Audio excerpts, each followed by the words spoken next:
There is a secret woven into the fabric of existence itself, a secret so profound, so utterly transformative that once you grasp it, your entire relationship with reality shifts. This secret is not hidden in some distant monastery or locked away in ancient texts accessible only to the chosen few. No, it has been whispered across generations, encoded in the works of visionaries like Wallace D, Wattles, whose penetrating insights into the mechanics of manifestation have quietly revolutionized countless lives. Today, we journey together into the heart of this secret. We will explore what Wattles called doing things in a certain way. Not just doing things, not merely taking action, but doing things in a certain way, a way that aligns you with the invisible currents of creative power that flow through all of existence. A way that transforms struggle into flow, resistance into receptivity, and random effort into deliberate creation. You see, most people live their entire lives pushing against doors that were meant to be pulled. They exhaust themselves in frantic activity, believing that more effort equals better results. They chase success like a dog chasing its tail, running faster and faster, but never quite catching what they seek. And in their exhaustion, they convince themselves that life is hard, that abundance is scarce, that only the lucky or the ruthless get what they want. But Wattles discovered something different. He found that the universe operates according to precise laws, laws as reliable as gravity, as predictable as the changing seasons. And when you align your actions with these laws, when you do things in a certain way, manifestation becomes not a matter of force, but a matter of flow. Not a battle to be won, but a dance to be enjoyed.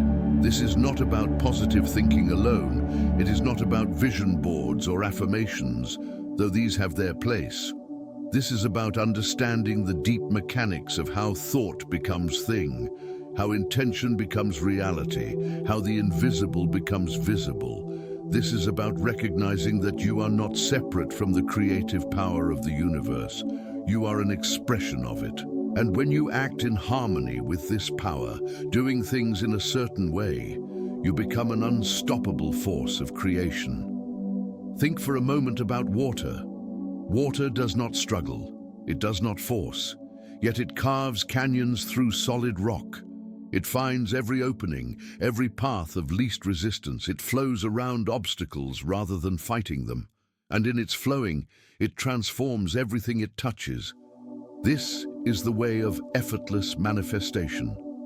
This is the power of doing things in a certain way. Wallace D. Wattles understood this deeply. In his seminal work, The Science of Getting Rich, he laid out a systematic approach to wealth and success that transcends time and circumstance. But his wisdom extends far beyond mere financial prosperity. It speaks to the fundamental nature of creative living itself. It reveals how you can move through life with grace and power, how you can attract what you desire without anxiety or strain, how you can become a conscious collaborator with the intelligence that orchestrates galaxies and grows forests from single seeds. The challenge most people face is not a lack of desire. Everyone wants something. Everyone dreams of a better life, more abundance, deeper fulfillment. The challenge is not even a lack of action. Most people are busy, often frantically so. The challenge is that they do not know how to align their doing with the universal laws of creation. They do not understand the certain way that Wattles spoke of, and so they remain caught in cycles of frustration, experiencing occasional wins, but never quite breaking through to sustained success and joy. But here is the beautiful truth. Once you learn this certain way, once you understand the principles that govern manifestation, you gain access to a power that most people never realize exists. You stop working against yourself. You stop pushing against closed doors. You begin to flow with life rather than fight it. And in that flow, miracles become commonplace. Synchronicities multiply. Doors open before you've even knocked. The right people appear at the right time. Resources show up exactly when needed. This is not fantasy. This is the natural result of aligning with how the universe actually works. And today, we will explore exactly how to do this. We will dive deep into Wattles' system, unpacking the core principles that make effortless manifestation possible. We will examine not just what to think, but how to think, not just what to do, but how to do it. We will explore the subtle but crucial distinctions that separate those who manifest easily from those who struggle endlessly. As we move through this journey together, I invite you to open yourself to possibility. Set aside your doubts, your past failures, your conditioning about what is possible and what is not.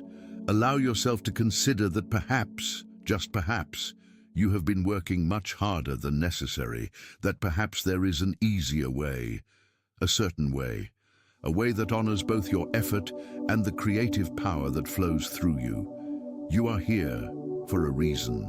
Something within you knows that there is more available to you than what you have been experiencing. Something within you recognizes that you are meant for expansion, for abundance, for joy. That something is your connection to the infinite creative intelligence that Wattles spoke of so eloquently. And as we explore together how to do things in a certain way, you will begin to feel that connection strengthen. You will begin to sense the power that has always been available to you, but perhaps remained dormant, waiting for your recognition. So take a deep breath. Allow yourself to settle into this moment. Release the urgency and anxiety that so often accompanies thoughts of success and manifestation. We are not here to force anything. We are here to understand, to learn, to align. And in that alignment, everything you seek will find its way to you, not through strain and struggle, but through the natural unfolding of creative law in your life. Let us begin this exploration of the power of doing things in a certain way. Let us discover together how Wallace D. Wattles' system can transform your relationship with manifestation, turning effort into ease, resistance into flow, and dreams into tangible reality. The universe is not random. This is the first and most fundamental principle you must grasp if you wish to manifest effortlessly. The universe operates according to law. Precise, unwavering, utterly reliable law. Just as an apple falls down rather than up, just as water flows downhill rather than uphill, so too does manifestation follow predictable patterns. When you understand these patterns, when you align with these laws, you gain access to a power that most people never tap into because they believe success is a matter of luck or circumstances beyond their control. Wallace D. Wattles devoted his life to understanding these laws. He studied the works of great thinkers, observed the patterns of successful people, and most importantly, tested his conclusions in the laboratory of his own life. What he discovered was revolutionary in its simplicity. Success, wealth, fulfillment, none of these are matters of chance. They are the natural result of thinking and acting in harmony with the creative power of the universe. But here is where most people stumble. They hear about laws of manifestation and they think, great, I'll just think positive thoughts and everything will work out. And then when nothing changes, when their circumstances remain stubbornly the same, they become disillusioned. They conclude that these principles don't work, that they're just more New Age nonsense, that they're stuck with the life they have. The problem is not with the laws. The laws are working perfectly all the time for everyone. The problem is in the application.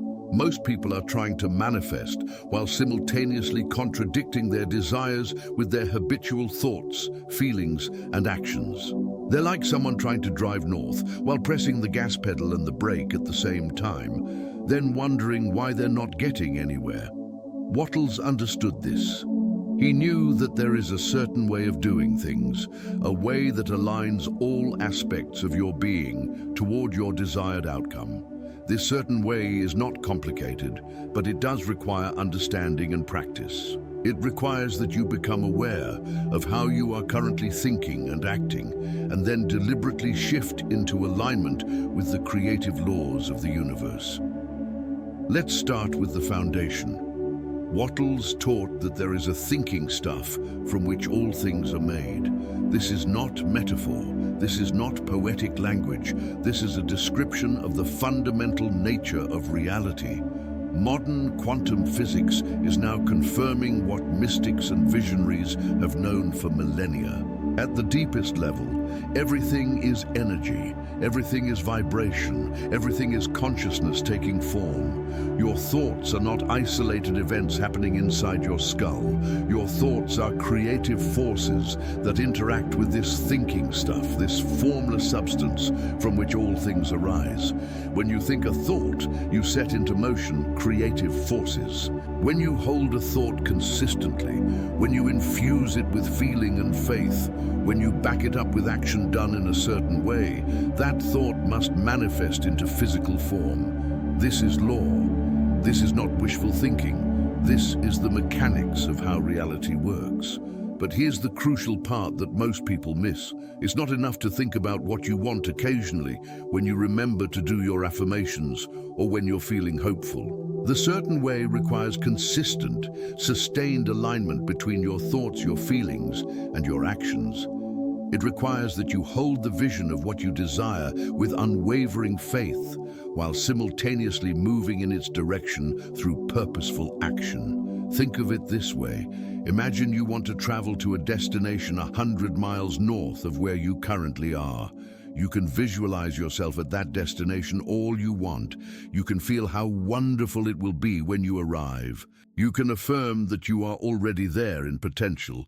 All of this is valuable, but none of it will get you there unless you also get in your car and start driving north. And not just driving randomly, not driving south one day because it seems easier, then east the next day because you saw a pretty sunset in that direction. You must drive consistently north, making course corrections as needed, but always maintaining your direction toward your desired destination. This is doing things in a certain way. It is the integration of vision and action, of faith and works, of imagination and practical movement. It is understanding that you are a creative being living in a creative universe, and that creation requires both the invisible work of thought and feeling and the visible work of consistent, aligned action. Now let's explore what this actually means in practice. What is this certain way that Wattles speaks of? How do you actually do it? Because understanding the principle intellectually is one thing. Embodying it in your daily life is quite another. The certain way begins with clarity. You must know what you want. Not vaguely, not sort of, not I want to be happy or I want more money. These are not clear intentions.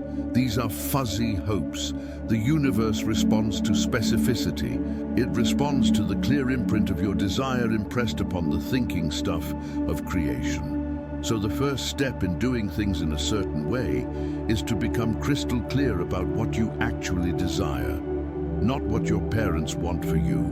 Not what society says you should want. Not what seems safe or reasonable.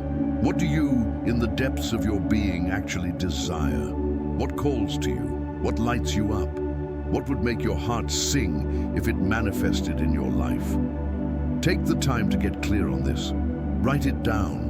Describe it in detail. See it in your mind's eye. Feel it in your body. Make it so real in your imagination that it becomes more real than your current circumstances. This is not fantasy.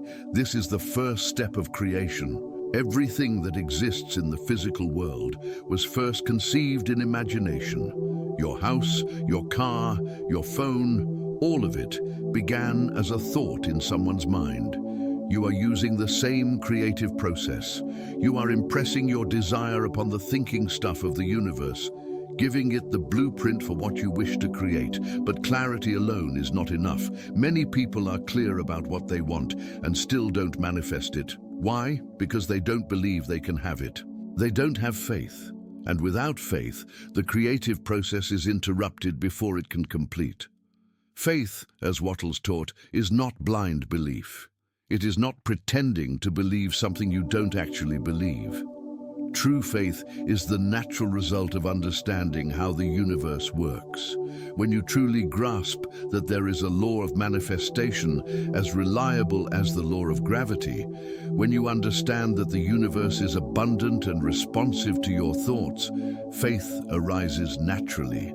It is not something you force. It is something that grows from understanding. This is why Wattles' approach is called the science of getting rich. Science is based on law. When you understand the law, you know what will happen when you apply it correctly. You don't need to hope that gravity will work when you drop something. You know it will work. Similarly, when you understand the laws of manifestation, you develop a knowing, a certainty that your desires will manifest when you align with these laws. So the second aspect of doing things in a certain way is cultivating this faith, this knowing. And you do this not by forcing yourself to believe, but by educating yourself about how reality actually works, by observing the evidence of these laws in your own life and in the lives of others, by testing the principles and seeing the results they produce. Start small if you need to. Choose something relatively easy to manifest, something you can believe in without too much resistance. Apply the principles we're discussing. Get clear on what you want.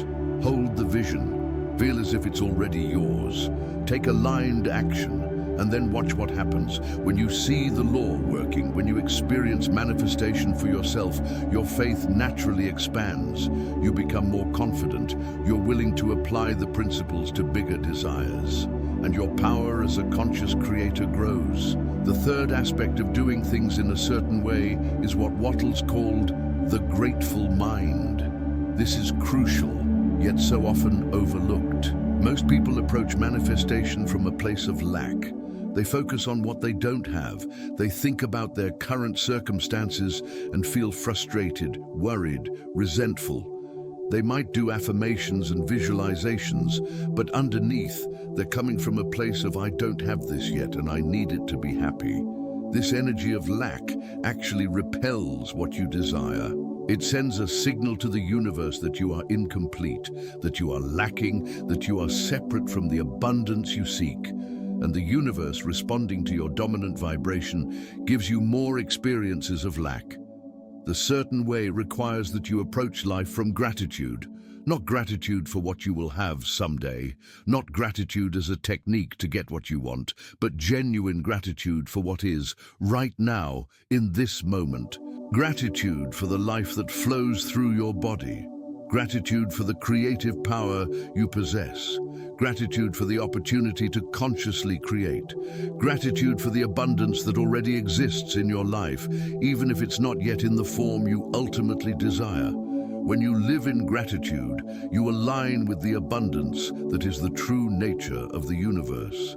You shift from a scarcity mindset to an abundance mindset. And this shift changes everything. You begin to notice opportunities you were blind to before.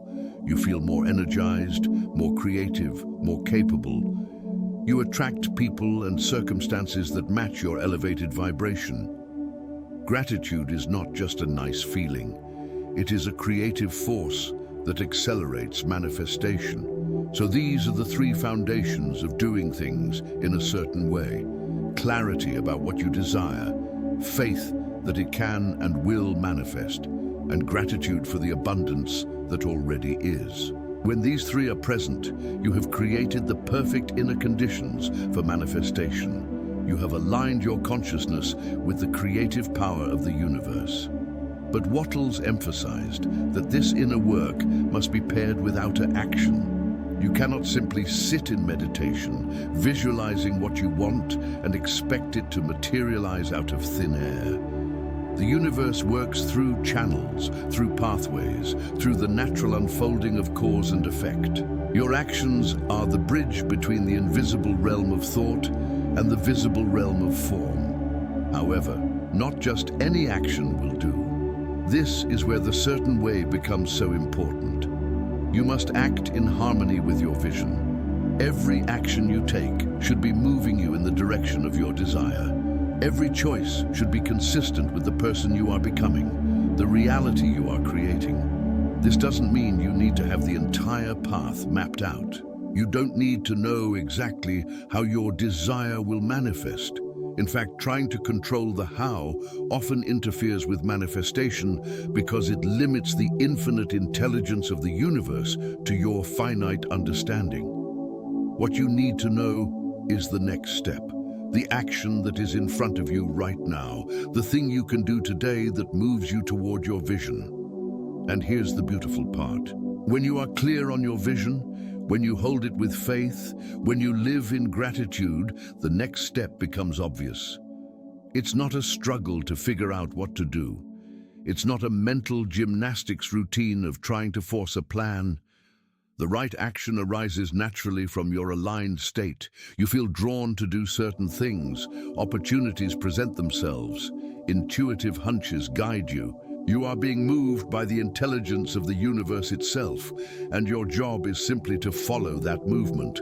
This is effortless action, not actionless, not passive, but action that flows from alignment rather than from strain. Action that feels inspired rather than forced. Action that energizes you rather than depletes you. When you are doing things in a certain way, the doing itself becomes joyful. Work becomes play. Effort becomes expression. You are not grinding through tasks you hate in order to eventually get what you want. You are engaging in creative activity that is itself fulfilling, activity that is simultaneously moving you toward your vision. Many people resist this idea. They've been conditioned to believe that success requires suffering, that you have to pay your dues, that anything worth having must be hard to get. They wear their exhaustion like a badge of honor. They brag about how little sleep they get, how much they're hustling, how stressed they are. And they look at someone who talks about effortless manifestation with suspicion or dismissal. But consider this: nature does not struggle. A tree does not strain to grow. A flower does not force its petals to open. A river does not fight to reach the ocean. Yet all of nature is constantly creating, constantly manifesting, constantly expressing the infinite creativity of the universe. Nature works through law, through alignment, through the certain way. And you are not separate from nature. You are nature. The same creative power that grows a forest from a seed lives in you. The same intelligence that orchestrates the dance of planets and stars is your intelligence. When you try to force manifestation, when you push and strain and struggle, you're actually working against the natural flow of creation. You're like a person trying to make a river flow uphill. It's exhausting and ultimately futile. But when you align with the laws of manifestation, when you do things in a certain way, you are like a person sailing a boat. You're using the wind, the natural forces that already exist. You're not creating the wind, you're harnessing it, you're cooperating with it, and in that cooperation, you move swiftly and easily toward your destination. This is what Wattles discovered and taught. This is the secret of effortless manifestation. It is not about doing nothing. It is about doing everything in alignment with the creative laws of the universe. It is about recognizing that you are a creative being in a creative universe, and that when you think and act in harmony with this creative power, manifestation becomes not a desperate hope, but an absolute certainty. As we continue this journey together, we will explore more deeply the practical applications of these principles. We will look at specific techniques for cultivating clarity, for building faith, for living in gratitude. We will examine how to recognize inspired action, how to move through obstacles, how to maintain your vision even when circumstances seem to contradict it. We will dive into the subtle but powerful distinctions that separate those who manifest easily from those who struggle. But for now, simply allow yourself to absorb what we've explored. The universe operates by law. There is a certain way of doing things that aligns you with these laws. This certain way involves clarity, faith, gratitude, and inspired action. When these elements are present, manifestation becomes natural, easy, inevitable. You stop fighting reality and start flowing with it. You stop pushing against closed doors and start walking through open ones. You become a conscious collaborator with the creative intelligence that animates all of existence. This is your birthright. This is the power that has always been available to you. And now, step by step, we will explore exactly how to claim it, how to embody it, how to make it a living reality in your life. Let's go deeper into what it actually means to think in the certain way that Wattles describes, because here's what most people don't understand. Your thoughts are not neutral. They are not inconsequential inner chatter that affects nothing beyond your mood. Your thoughts are creative forces. They are the tools with which you shape your reality. Every thought you think is either moving you toward what you desire or away from it. There is no neutral ground. Most people think randomly. They let their minds wander wherever the winds of circumstance blow them. Something good happens, and they think positive thoughts. Something bad happens, and they spiral into negativity. They're at the mercy of external events, reacting rather than creating, responding rather than initiating. And then they wonder why their lives feel out of control, why they can't seem to get ahead, why the same patterns keep repeating. But when you understand that thoughts are creative, that they are the first step in the manifestation process, you realize that you cannot afford to think carelessly. You must become deliberate with your thinking. You must become the master of your mind rather than its slave. This doesn't mean you suppress negative thoughts or pretend problems don't exist. It means you take responsibility for the quality of your thinking and consciously direct it toward what you wish to create. Wattles taught that to think in the certain way, you must hold a clear mental image of what you desire. Not occasionally, not when you feel like it, consistently, daily, multiple times a day if possible. You must see your desire in your mind with such clarity, such vividness, such consistency, that it becomes more real to you than your current circumstances. This is harder than it sounds. Your current circumstances are constantly asserting themselves. You see them when you open your eyes. You feel them in your bank account, your relationships, your body. They seem solid, unchangeable, more real than any vision you might hold in your imagination. And so most people, even when they try to visualize what they want, keep getting pulled back into the reality of what is. They look at their vision for a few minutes, then spend the rest of the day thinking about their problems, and they wonder why nothing changes. The certain way requires that you reverse this ratio. You must spend more time thinking about where you're going than where you've been, more time envisioning what you desire than dwelling on what you currently have, more time holding the vision of your ideal reality than focusing on the limitations of your present reality. This is how you impress your desire upon the thinking stuff of the universe. This is how you give the creative power the blueprint it needs to manifest your vision. But here's the crucial distinction, and it's one that Wattles emphasized repeatedly. This is not about denial. This is not about pretending your current circumstances don't exist. You can acknowledge reality without dwelling in it. You can be aware of your current situation without making it your dominant focus. The key is to see your present circumstances as temporary, as the material you're working with, as the starting point from which you're moving, rather than as the final word on what's possible for you. Think of a sculptor standing before a block of marble. The sculptor doesn't deny that it's currently just a block of stone, but the sculptor also doesn't fixate on the stone. The sculptor sees the finished statue. The sculptor holds that vision so clearly that every strike of the chisel is guided by it. The sculptor is not trying to change the marble by wishing it was something else.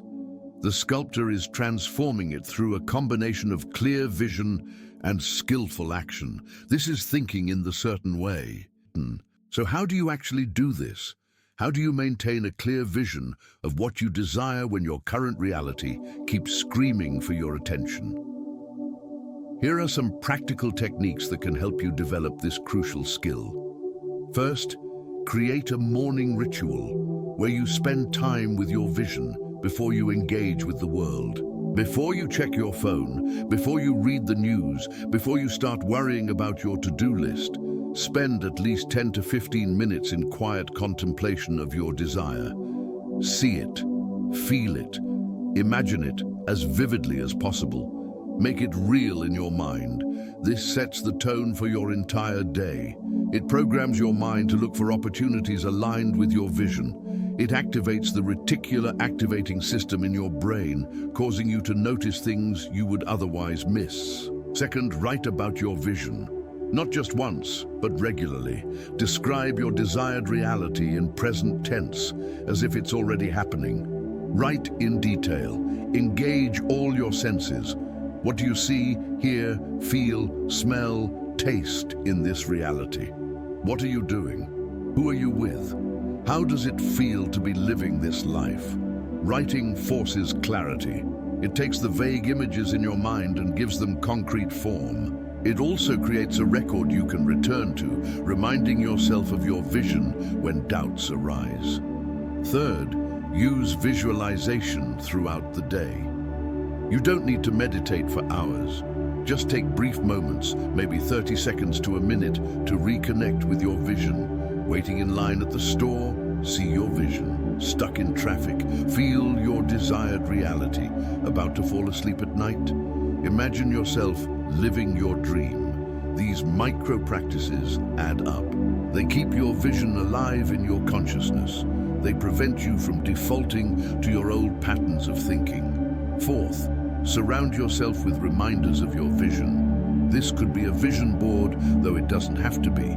It could be a specific object that represents your desire. A picture, a quote, a symbol, something that, when you see it, immediately reconnects you with what you're creating. Place these reminders where you'll see them frequently. Your bathroom mirror, your workspace, your car. Let your environment support your vision. But here's what's even more important than any technique: the feeling behind the vision. Wattles emphasized this powerfully. It's not enough to just think about what you want. You must feel the reality of it. You must generate within yourself the emotions you would experience if your desire was already fulfilled. This is what gives your vision its creative power. This is what impresses it deeply into the thinking stuff of the universe. Most people visualize from a place of longing. They see what they want and feel the absence of it. They feel the gap between where they are and where they want to be. And that feeling of lack, that sensation of "I don't have this yet," becomes what they're actually impressing on the universe. So they keep manifesting more lack, more gap, more yearning without fulfillment. The certain way requires that you feel as if your desire is already fulfilled. You must find a way to generate the emotions of having, of being, of experiencing what you desire right now, in this moment, before it has manifested in physical form. This might seem like pretending, like lying to yourself, but it's not. It's aligning yourself vibrationally with your desired reality. It's tuning your frequency to match the frequency of what you wish to attract. How do you do this? How do you feel something that hasn't happened yet? Through imagination, through the deliberate use of your mind and emotions. When you visualize your desire, don't just see the picture. Step into it. Experience it from the inside.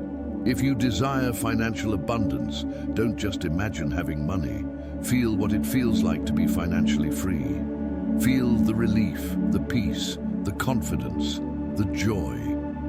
If you desire a loving relationship, don't just picture the person. Feel the love, the connection, the warmth, the safety. If you desire success in your career, feel the satisfaction, the pride, the fulfillment of doing work you love and being recognized for it. This is not fantasy. This is creative visualization in its truest form.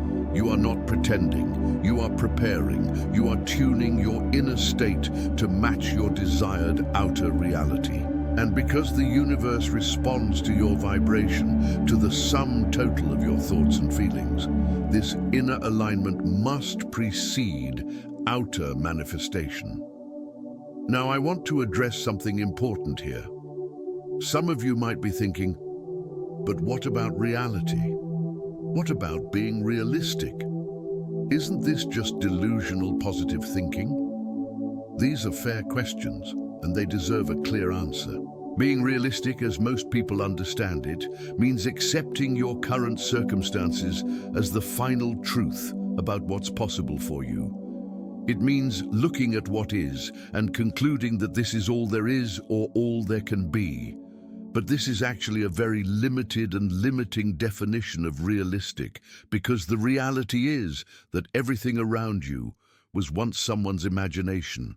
The chair you're sitting in, the device you might be using to listen to this, the home you live in, the city you're in, all of it existed first as thought, as imagination, as vision in someone's mind, before it became physical reality.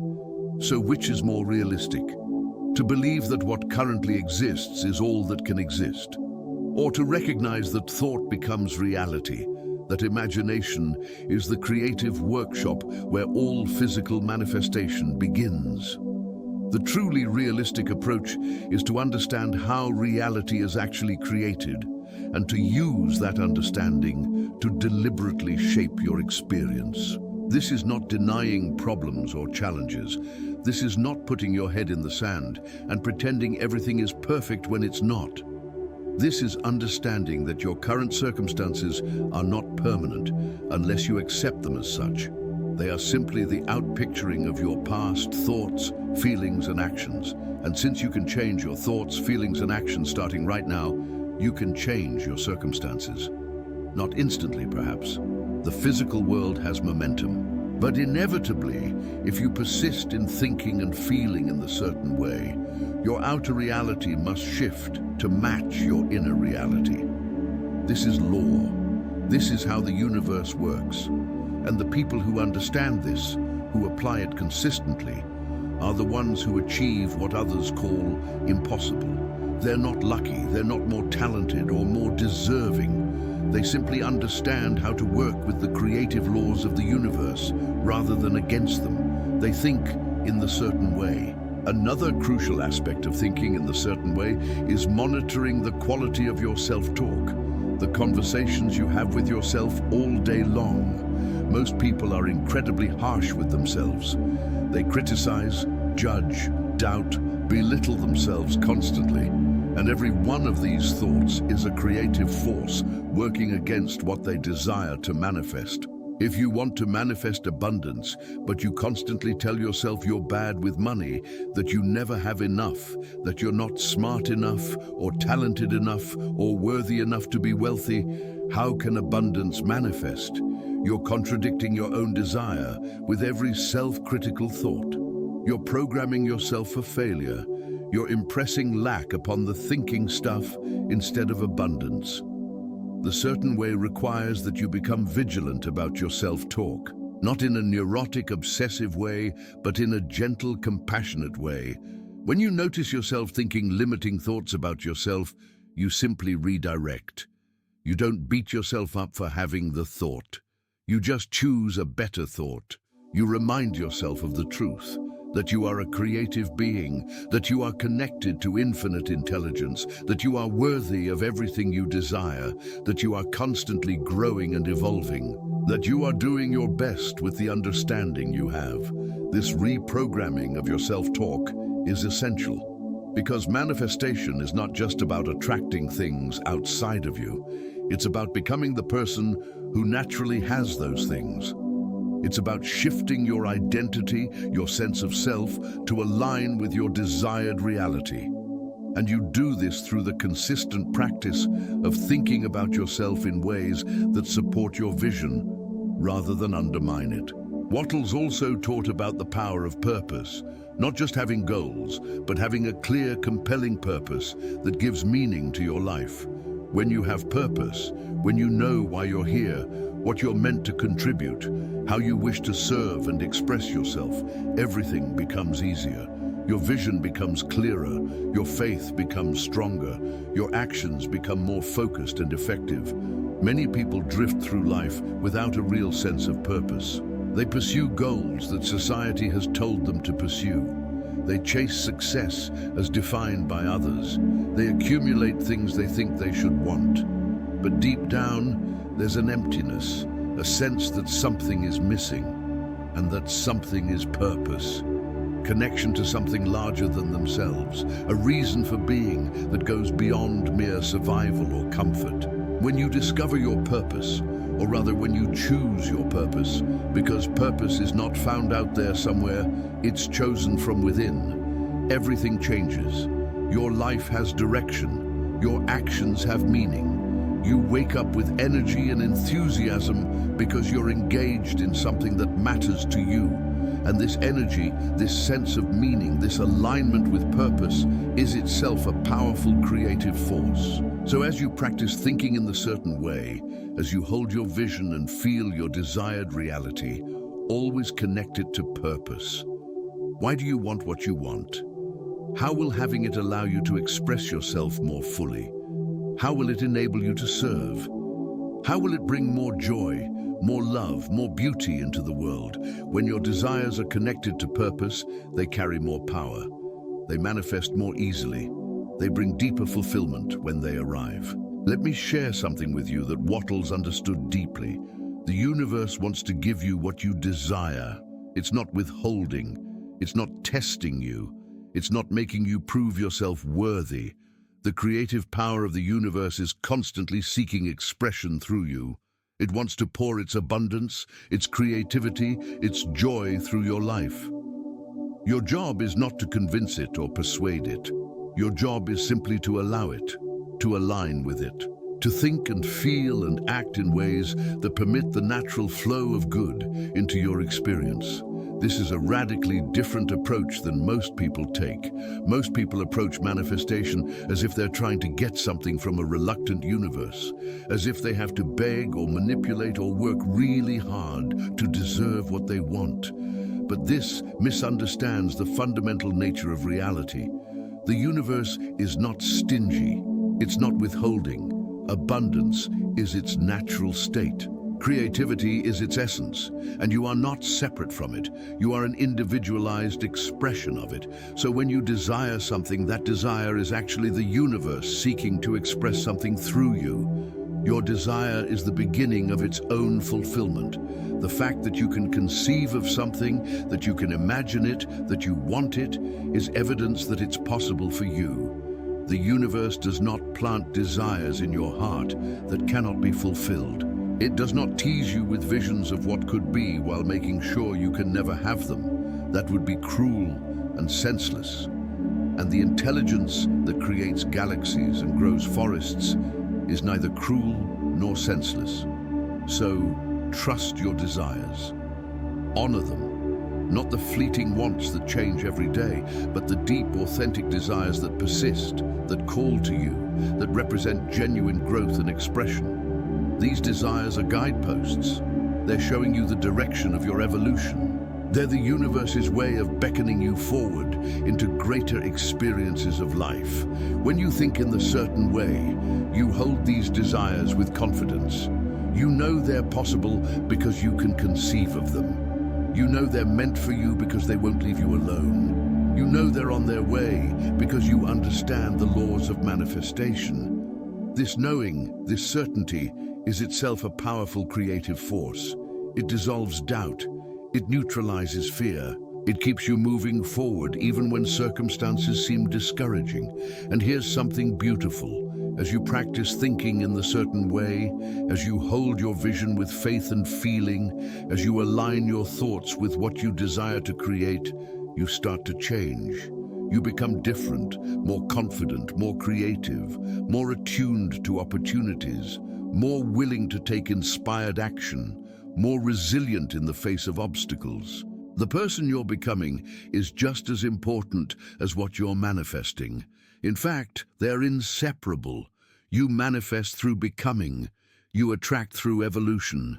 This is why manifestation is never just about getting stuff. It's about growth. It's about expanding into more of who you truly are. It's about releasing the limited version of yourself that was shaped by past conditioning and circumstances and stepping into the magnificent being you're capable of becoming. Every desire you hold, when pursued in the certain way, is an invitation to this expansion. It's asking you to grow into someone who can naturally have and sustain what you desire. So embrace this growth. Welcome the changes. Don't resist the shedding of old patterns, old beliefs, old identities that no longer serve you. This shedding is necessary. This transformation is the path. You cannot remain who you've been and manifest something entirely new. You must evolve. You must become. And the thinking in the certain way, the consistent holding of your vision with faith and feeling, is what catalyzes this evolution. As we move forward, remember this: your thoughts are not idle. They are creative. They are powerful. They are shaping your reality moment by moment. So be deliberate with them. Be intentional. Think in the certain way. Hold your vision clearly. Feel it deeply. Believe in it fully, and watch as the universe rearranges itself to match what you've been holding in consciousness. This is not magic. This is law, and it works for everyone who applies it correctly. Now we must turn our attention to a critical aspect of Wattles' system that is often overlooked: the power of present action. You see, it's entirely possible to understand the laws of manifestation intellectually. It's possible to visualize perfectly, to feel deeply, to hold your vision with unwavering faith. But if you don't act, if you don't move, if you don't take physical steps in the direction of your desire, nothing will manifest. The thinking stuff must have a channel through which to express. Your actions are that channel. This is where many people who study manifestation go wrong. They get so caught up in the inner work, in the visualizing and affirming and feeling, that they forget about the outer work. They sit on their couch, eyes closed, imagining wealth, and then wonder why their bank account stays empty. They visualize the perfect relationship, but never leave their house to meet anyone. They dream of a fulfilling career, but never update their skills or explore new opportunities. And then they conclude that manifestation doesn't work, that it's all just wishful thinking. But Wattles was very clear. The universe works through channels. It uses what already exists to create what doesn't yet exist. If you want a new job, the universe will likely bring it through a job posting, a connection, an opportunity. But you have to be looking. You have to be applying. You have to be networking. You have to be taking action that makes it possible for the opportunity to reach you. The universe can't give you what you're not in position to receive. Think of it this way. Imagine you desire an apple. You visualize it. You feel gratitude for it. You believe it's on its way to you. This is all good and necessary. But if you're sitting in your living room and there's no apple tree anywhere near you, how will the apple arrive? The universe could inspire a friend to bring you an apple. That would be one channel. But more likely, the universe will inspire you to go to a store where apples are, or to plant an apple tree, or to visit an orchard. The point is, there must be action. There must be movement. You must put yourself in the place where what you desire can find you. This is what Wattles meant by doing things in a certain way. It's not just about thinking in a certain way, it's about acting in a certain way. And the certain way of acting is to move in the direction of your vision, to take every action that's in front of you to take, to do what you can with what you have from where you are. But here's the crucial distinction. This action should not be desperate. It should not be frantic. It should not come from a place of fear that if you don't make something happen, it won't happen. That kind of action is actually counterproductive because it comes from lack, from doubt, from trying to force an outcome. And force always creates resistance. The certain way of acting is inspired action. It's action that flows from your aligned state. It's action that feels right, that feels natural, that feels like the next logical step on the path to your vision. It's action taken with confidence and faith, knowing that you're cooperating with the creative power of the universe, not trying to do it all yourself. How do you know if an action is inspired? You feel drawn to it. It occurs to you as an idea, an impulse, an intuition. It might not make complete logical sense. It might seem like a small thing, inconsequential, but there's something about it that says, do this. This is the next step. When you feel that, act on it. Don't wait for perfect conditions. Don't overthink it. Don't talk yourself out of it because it seems too simple or too strange. Just do it. These inspired actions are the universe guiding you. They're the intelligence within you showing you the way. Conversely, actions that feel forced, that feel like you're pushing a boulder uphill, that drain your energy and fill you with anxiety, these are usually not inspired actions. These are ego-driven actions, actions based on fear and control, actions that come from the belief that you have to make everything happen through your own effort.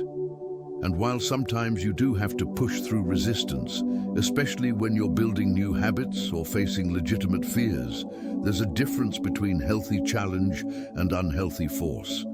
You'll feel the difference in your body. Inspired action energizes, even when it's challenging. Forced action depletes, even when it's easy. Wattles taught that you must do all the work of today, not tomorrow, not someday. Today. What is in front of you right now to do? What action is available to you in this moment that moves you toward your vision? Do that. Do it fully. Do it with excellence. Do it with the expectation that this action, no matter how small it seems, is a vital part of the creative process that's unfolding. This is living in the present moment. So many people are mentally living in the future, in the someday, when their desires have manifested, when they're finally happy, when they can finally relax. Or they're living in the past, reliving old failures, dwelling on regrets, replaying what didn't work. But neither the past nor the future exists. Only now exists. Only this moment is real. And only in this moment can you actually create. Every moment is a choice point. In this moment, right now, you can choose a thought that aligns with your vision or one that contradicts it. You can choose to feel grateful or to feel resentful. You can choose to take an action that moves you forward or to procrastinate. These choices, made moment by moment, day by day, are what create your reality. Not the big dramatic decisions, not the someday grand plan, but the small, seemingly insignificant choices you make hundreds of times a day. This is why mindfulness is so important. Being present, being aware, catching yourself when you drift into worry about the future or regret about the past. Bringing yourself back to now. Asking yourself, in this moment, what can I think, feel, or do that aligns with my vision? And then doing that over and over, day after day. This is how you live in the certain way. Let me give you a practical example. Imagine you desire financial abundance. You've been visualizing it, feeling it, holding the vision. That's excellent. But now, in this present moment, you have a choice. You can spend money impulsively on something you don't really need, telling yourself you deserve a treat, perpetuating the pattern of financial carelessness that's kept you stuck. Or you can pause, recognize that this impulse is not aligned with your vision of financial abundance, and make a different choice. Maybe you save that money, maybe you invest it, maybe you use it for something that truly serves your highest good. This one choice, this one moment might seem insignificant, but when you make aligned choices consistently, when every action, no matter how small, is in harmony with your vision, you create momentum. You build the habit of abundance. You become the kind of person who naturally makes wise financial decisions. And over time, these small aligned actions compound. They create results. They manifest the vision you've been holding. This is doing things in a certain way. It's bringing your vision down from the clouds of someday and into the concrete reality of today. It's understanding that manifestation is not a one-time event, but a continuous process, a series of small choices and actions that taken together create the life you desire. Now let's talk about obstacles, because they will come. You will encounter challenges. Things won't always go smoothly, and this is where most people fall off the path. They hit a roadblock, and they take it as a sign that their vision is not meant to be. They encounter resistance, and they interpret it as evidence that they're doing something wrong, that manifestation doesn't work, that they should give up and settle for less. But Wattles taught something different. He taught that obstacles are not signs to stop. They're not evidence that you're on the wrong path. Often, they're actually indications that you're getting close to a breakthrough. They're tests of your commitment, your faith, your resolve. They're opportunities to deepen your understanding and strengthen your practice. Think about it. If manifestation was instant, if desires manifested the moment you thought of them, you wouldn't grow, you wouldn't develop, you wouldn't become stronger, wiser, more capable. The delay, the challenges, the obstacles, these are part of the process. They're not problems, they're part of the curriculum. They're teaching you patience, persistence, faith, creativity, resilience, all qualities that you'll need, not just to manifest your desire, but to sustain it once it arrives. So when you encounter an obstacle, don't panic. Don't abandon your vision. Don't take it personally. Simply ask yourself, what is this here to teach me? What quality is this calling forth from me? What creative solution might exist that I haven't seen yet? Approach obstacles with curiosity rather than defeat. See them as puzzles to solve rather than walls that stop you, because there is always a way through, around, over or under any obstacle when you remain committed to your vision and open to creative solutions. Often, what seems like an obstacle is actually a redirection. Maybe the path you thought you had to take isn't the right path. Maybe there's a better way, an easier way, a way that's more aligned with who you are. The obstacle forces you to pause, to reconsider, to explore alternatives. And in that exploration, you discover something better than what you originally planned. This happens constantly in the manifestation process. You think you know how something should unfold, you get attached to that specific path, and then when it doesn't work out, you're devastated. But later you realize that if things had gone the way you wanted, you would have missed out on something far better that came through a different route. This is why Wattles emphasized faith so strongly.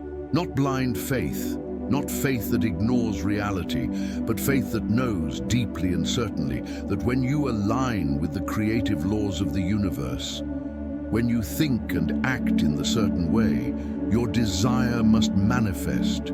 Maybe not exactly as you pictured it, maybe not in the time frame you wanted, but in the perfect way, at the perfect time, in a form that serves your highest good. This faith allows you to persist. It allows you to keep going when others would quit. It allows you to maintain your vision even when your current circumstances contradict it. It allows you to take inspired action even when you can't see the full path ahead. This is the faith that moves mountains. This is the faith that manifests miracles. This is the faith that transforms impossible dreams into inevitable realities. And here's something powerful about persistence. Every time you choose to continue, every time you reaffirm your vision in the face of doubt, every time you take action, even when you don't feel like it, you're not just moving toward your desire, you're becoming someone new. You're shedding the old identity of the person who quits, who settles, who accepts limitations. You're stepping into the identity of the person who creates, who persists, who achieves. And this identity shift is priceless. It's worth more than any specific manifestation, because once you've developed this identity, once you know yourself as someone who can manifest what they desire, there's no limit to what you can create. So let's talk about consistency. This is perhaps the most undervalued aspect of manifestation. People want instant results. They want to think a few positive thoughts, do a couple of visualizations, take some action, and see immediate evidence that it's working. And when they don't get that immediate evidence, they lose faith. They stop the practices. They abandon the vision. They conclude that this particular desire must not be meant for them. But manifestation is not a sprint, it's a marathon. It requires consistency over time, daily practice, daily alignment, daily choices that honor your vision. This is how you impress your desire deeply enough into the thinking stuff of the universe for it to manifest in physical form. Think of it like working out. If you go to the gym once and then check the mirror expecting to see six-pack abs, you're going to be disappointed. But if you go to the gym consistently, day after day, week after week, month after month, you will see results. It's inevitable. Your body must respond to the consistent stimulus. Manifestation works the same way. Consistent visualization, consistent positive thinking, consistent inspired action, these create a momentum that becomes unstoppable. Not after one day, not after 1 week, but over time. And the beautiful thing is, once you build this momentum, once you establish these practices as habits, they become easier, they become natural, they become who you are. You don't have to force yourself to think positively or visualize your desire or take inspired action. You just do it automatically because it's become your way of being. This is living in the certain way. It's not a technique you do occasionally when you remember or when you're in the mood.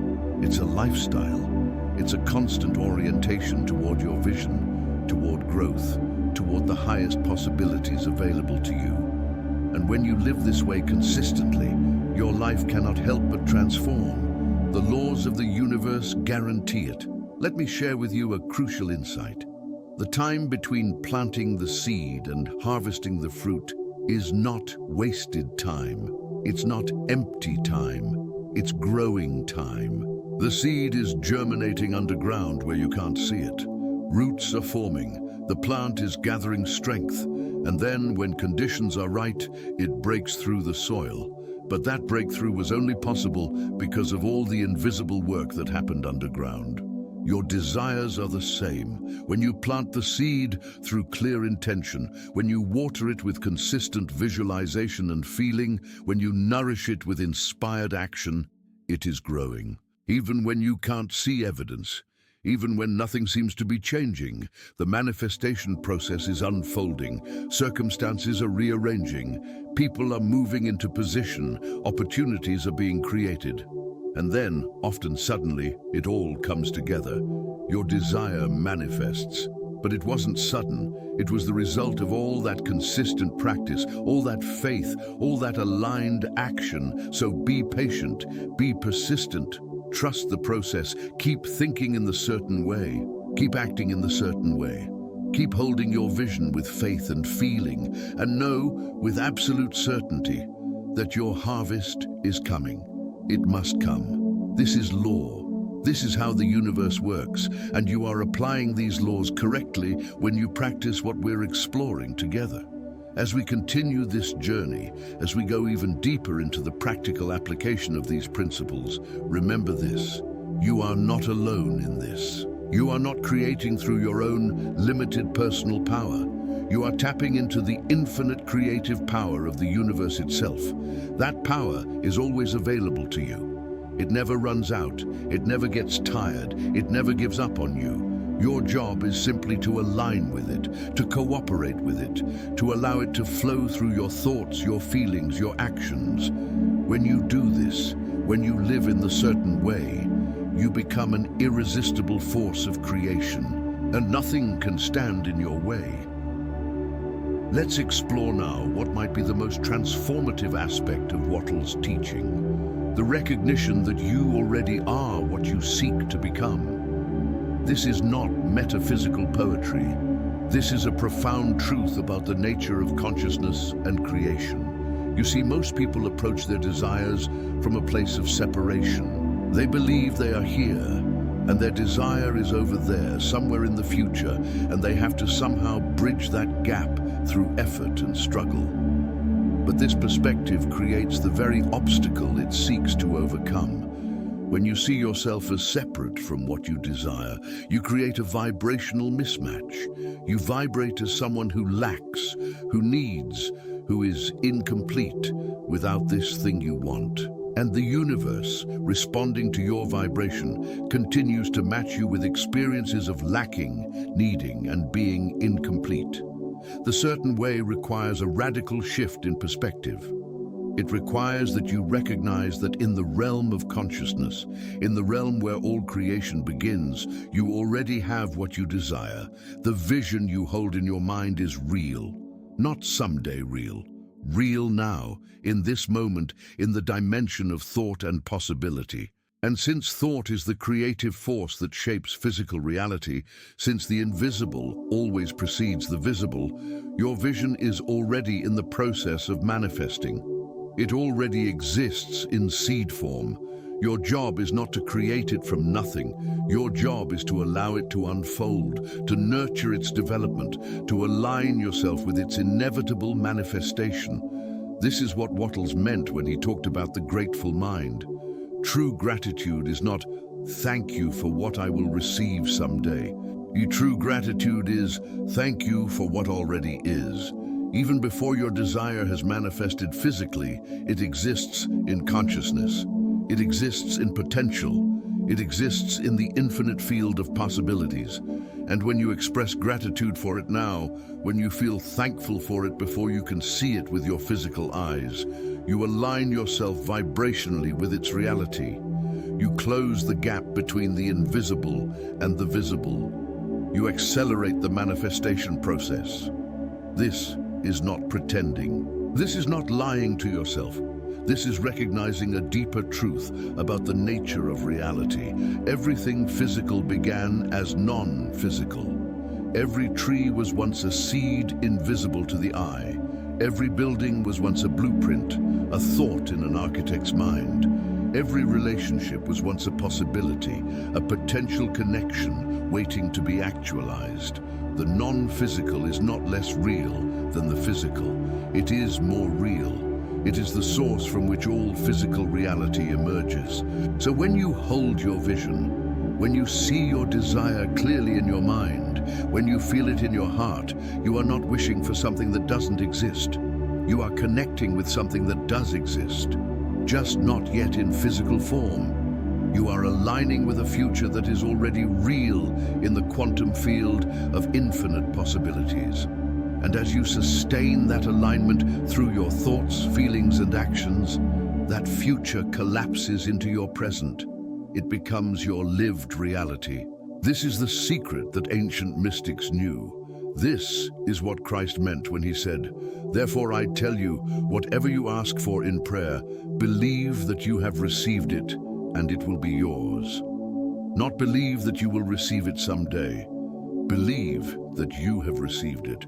Present tense, already done. This is the faith that Wattles taught. This is the knowing that activates the creative power of the universe. But how do you cultivate this? How do you genuinely feel that something is already yours when your physical circumstances clearly show that it's not? This is where the practice deepens. This is where you must develop what might be called spiritual sophistication, the ability to hold two perspectives simultaneously, to acknowledge what is while focusing on what is becoming, to be aware of your current reality while being more committed to your intended reality. One powerful practice is to live as if. If your desire was already fulfilled, how would you move through your day? How would you carry yourself? What thoughts would you think? What would you do? How would you treat others? What energy would you embody? Start living that way now, not someday when your desire manifests, now. This doesn't mean spending money you don't have or making foolish decisions. It means embodying the consciousness, the energy, the identity of the person who already has what you desire. If you desire confidence, act confidently now. If you desire abundance, act abundantly now. Give generously even if you don't have much to give. Appreciate what you have. Treat your current resources with respect and gratitude. If you desire love, be loving now, to yourself, to others, to life itself. The universe doesn't respond to what you want. It responds to what you are. And what you are is determined by how you think, how you feel, and how you act. So become now the person you would be if your desire was already fulfilled. This is how you collapse the time between vision and manifestation. Wattles also taught about the importance of present moment awareness, not dwelling in the past, not living in fantasies about the future, but being fully present to what is, here and now, while holding the vision of what is becoming. This is a subtle but crucial balance. Many people who study manifestation escape into fantasy. They spend so much time visualizing their desired future that they neglect their actual present. They don't take care of their current responsibilities. They don't engage fully with their current life. They're always mentally somewhere else, but this is not the certain way. The certain way is to be fully present while holding the vision. To give your best to what is in front of you right now, while maintaining faith that something better is on its way. To honor your current circumstances while working to improve them. To be grateful for where you are while moving toward where you want to be. This is the dance of conscious creation. Present awareness paired with future vision. Acceptance of what is alongside commitment to what can be. When you live this way, something magical happens. You stop struggling. You stop straining. You stop pushing against reality. You relax into the flow of life while simultaneously directing that flow toward your intended destination. You become like a sailor who understands wind and currents. You're not fighting the ocean. You're working with it. You're using the natural forces that already exist. And in that cooperation, you move swiftly and easily toward your goal. This brings us to something Wattles emphasized strongly, the principle of increasing life. He taught that the desire for life to be fuller, richer, more abundant. This is the fundamental desire behind all other desires. You don't really want money. You want what money represents: freedom, security, the ability to experience more of life. You don't really want a relationship. You want what a relationship provides: connection, love, companionship, the experience of sharing life with another. All desires, when you trace them back to their root, are desires for more life, more experience, more growth, more expression, more joy. And this desire for more life is not selfish or wrong. It is the universe itself seeking to express more fully through you. It is the creative impulse that drives all of evolution, all growth, all development. When you desire something, you are feeling this impulse. You are sensing the potential for your life to expand, to become more, to experience deeper levels of richness and fulfillment. Understanding this is liberating. It means your desires are not random. They're not superficial. They're not something to be ashamed of or to suppress. They are guideposts showing you the direction of your growth. They are the universe calling you forward into greater expressions of life. And when you honor these desires, when you pursue them in the certain way, you are not being selfish or materialistic. You are fulfilling your purpose. You are allowing life to express more fully through you. This is why Wattles said that it is your right and duty to be rich, not just financially rich, though that's included. Rich in experience, rich in relationships, rich in health, rich in joy, rich in creative expression, rich in every way that matters to you. This richness is not at anyone else's expense. The universe is abundant. There is more than enough for everyone. When you manifest abundance for yourself, you don't take it from anyone. You draw it from the infinite supply. And in doing so, you actually make it easier for others to manifest their own abundance, because you demonstrate that it's possible. This is a crucial point that many people misunderstand. They think that if they succeed, someone else must fail. That if they get wealthy, others must be poor. That if they're happy, others must be sad. This is scarcity thinking. This is the belief in a zero-sum universe where everything is limited and you have to fight for your share. But this is not how reality works. The universe is not a pie with limited slices. It is an infinite field of creative potential. There is enough for everyone to have everything they desire. Your abundance does not diminish anyone else's. Your success does not cause anyone else's failure. Your joy does not create anyone else's sadness. In fact, the opposite is true. When you live abundantly, when you manifest your desires, when you express your creativity and joy, you inspire others. You show them what's possible. You raise the collective consciousness. You contribute to a world where abundance is normalized, where success is expected, where manifestation is understood and practiced. This is true service. This is how you help others, not by staying small so they don't feel bad about themselves, but by becoming all you can be so they see what's possible for them too. This is the mindset of the certain way. It is abundant, it is generous, it is expansive. It knows that there is enough for everyone. It celebrates others' success rather than envying it. It shares its knowledge freely rather than hoarding it. It lifts others up rather than pushing them down. Because it understands that we are all connected, all expressions of the same creative intelligence, all part of the same universal family. When one of us rises, we all benefit. When one of us manifests, we all are reminded of our own creative power. So as you practice thinking and acting in the certain way, as you work on manifesting your desires, remember this larger context. You are not just improving your own life. You are contributing to the evolution of consciousness itself. You are demonstrating what's possible. You are anchoring new realities into the collective field. You are part of a movement toward greater abundance, greater freedom, greater joy for all of humanity. This is not grandiose thinking. This is recognition of how interconnected we all are, how your individual growth contributes to collective growth. With this understanding, your manifestation practice takes on deeper meaning. It's not just about getting stuff. It's about becoming who you're meant to be. It's about expressing the unique gifts you came here to share. It's about experiencing the fullness of life that is your birthright. It's about demonstrating to yourself and others that we are not powerless victims of circumstance, but powerful creators of our reality. This is the truth that sets you free. This is the understanding that transforms everything. As we move now into more specific practical applications, as we explore concrete techniques and strategies for manifesting your desires, keep this foundation in mind. You are working with universal laws. You are aligning with infinite intelligence. You are expressing creative power that has existed since the beginning of time. You are not small. You are not limited. You are not powerless.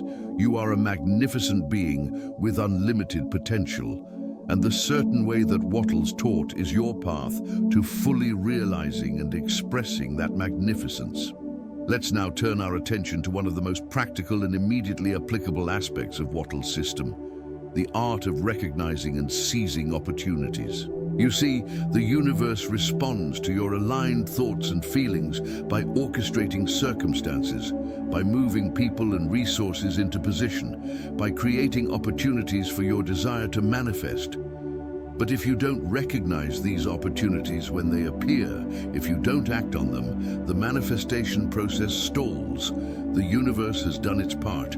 Now you must do yours.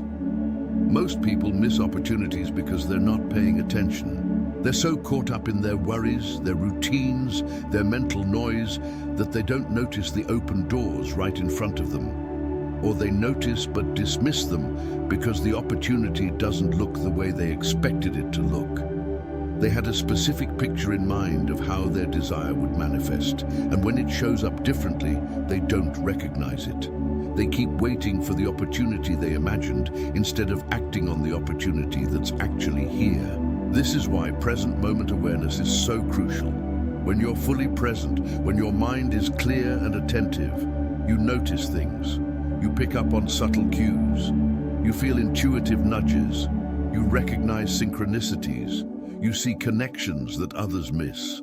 And these noticings, these recognitions, these intuitive feelings, they're often the universe showing you the next step, pointing you toward an opportunity that will advance your manifestation. Wattles taught that you must be ready to act instantly on opportunity when it presents itself, not tomorrow, not after you've thought about it for a week and analyzed all the pros and cons, instantly, or at least as quickly as is practical and wise. Because opportunities have a window, they don't wait forever. When the iron is hot, you must strike. When the door is open, you must walk through. Hesitation, overthinking, waiting for perfect conditions, these cause you to miss opportunities that could have transformed your life. Now, this doesn't mean being reckless. This doesn't mean acting impulsively without any discernment. There's a difference between inspired action and foolish action. Inspired action feels right in your body. Even if it's scary, even if it pushes you out of your comfort zone, there's a rightness to it, a knowing, a sense that this is your next step. Foolish action, on the other hand, is driven by desperation, by fear of missing out, by peer pressure. It doesn't feel aligned, it feels forced. It feels like you're trying to make something happen rather than allowing it to unfold. Learn to distinguish between these two. Trust your intuition. Your body knows, your heart knows. When an opportunity is truly for you, when it's part of the manifestation of your desire, you'll feel it. There will be an excitement, an energy, a pull toward it. And when you feel that, act. Don't wait for certainty because you'll never have complete certainty. Don't wait for all the details to be clear because they won't be. Don't wait for permission from others because they might not understand. Just act. Take the step. Trust that the universe has brought this opportunity to you for a reason. Let me give you some practical guidelines for recognizing opportunities that are aligned with your vision. First, they often come through people. Someone mentions something. Someone introduces you to someone else. Someone shares information or an idea. Don't dismiss these casual conversations as meaningless small talk. Pay attention. Often the universe speaks through other people. They might not even realize they're delivering a message to you, but they are. That random conversation at a party, that comment from a stranger, that advice from a friend, these could be the very thing you needed to hear. The exact opportunity you've been waiting for. Second, opportunities often appear as challenges or problems. Something goes wrong, and at first it seems like a setback. But if you look closer, if you ask yourself, how could this actually be serving me? What opportunity might be hidden here? You often discover that this problem is actually redirecting you towards something better. Maybe you lose a job, and at first, you're devastated, but then you're forced to explore other options, and you discover a career path that's much more fulfilling than the one you were on. The job loss wasn't a setback.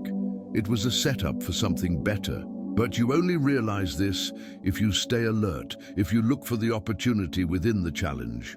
Third, opportunities often require you to do something you've never done before. They push you beyond your comfort zone. They ask you to grow, and this is where many people hesitate. They want the result of the opportunity, but they don't want to do the uncomfortable thing required to seize it. They want to stay safe, stay comfortable, stay in familiar territory. But growth and comfort cannot coexist. If you want to manifest something you've never had, you must be willing to do things you've never done. You must be willing to feel uncomfortable. You must be willing to risk failure, embarrassment, uncertainty.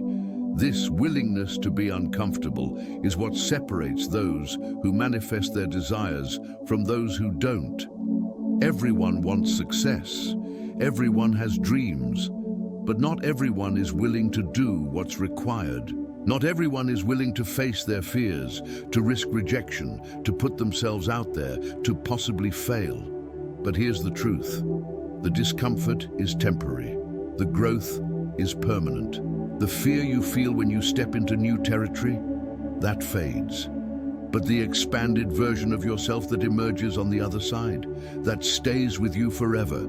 So when an opportunity appears and your first reaction is fear or resistance, don't automatically say no. Pause. Examine the fear. Is it warning you of real danger, or is it just your ego trying to keep you safe and small? Most of the time, it's the latter.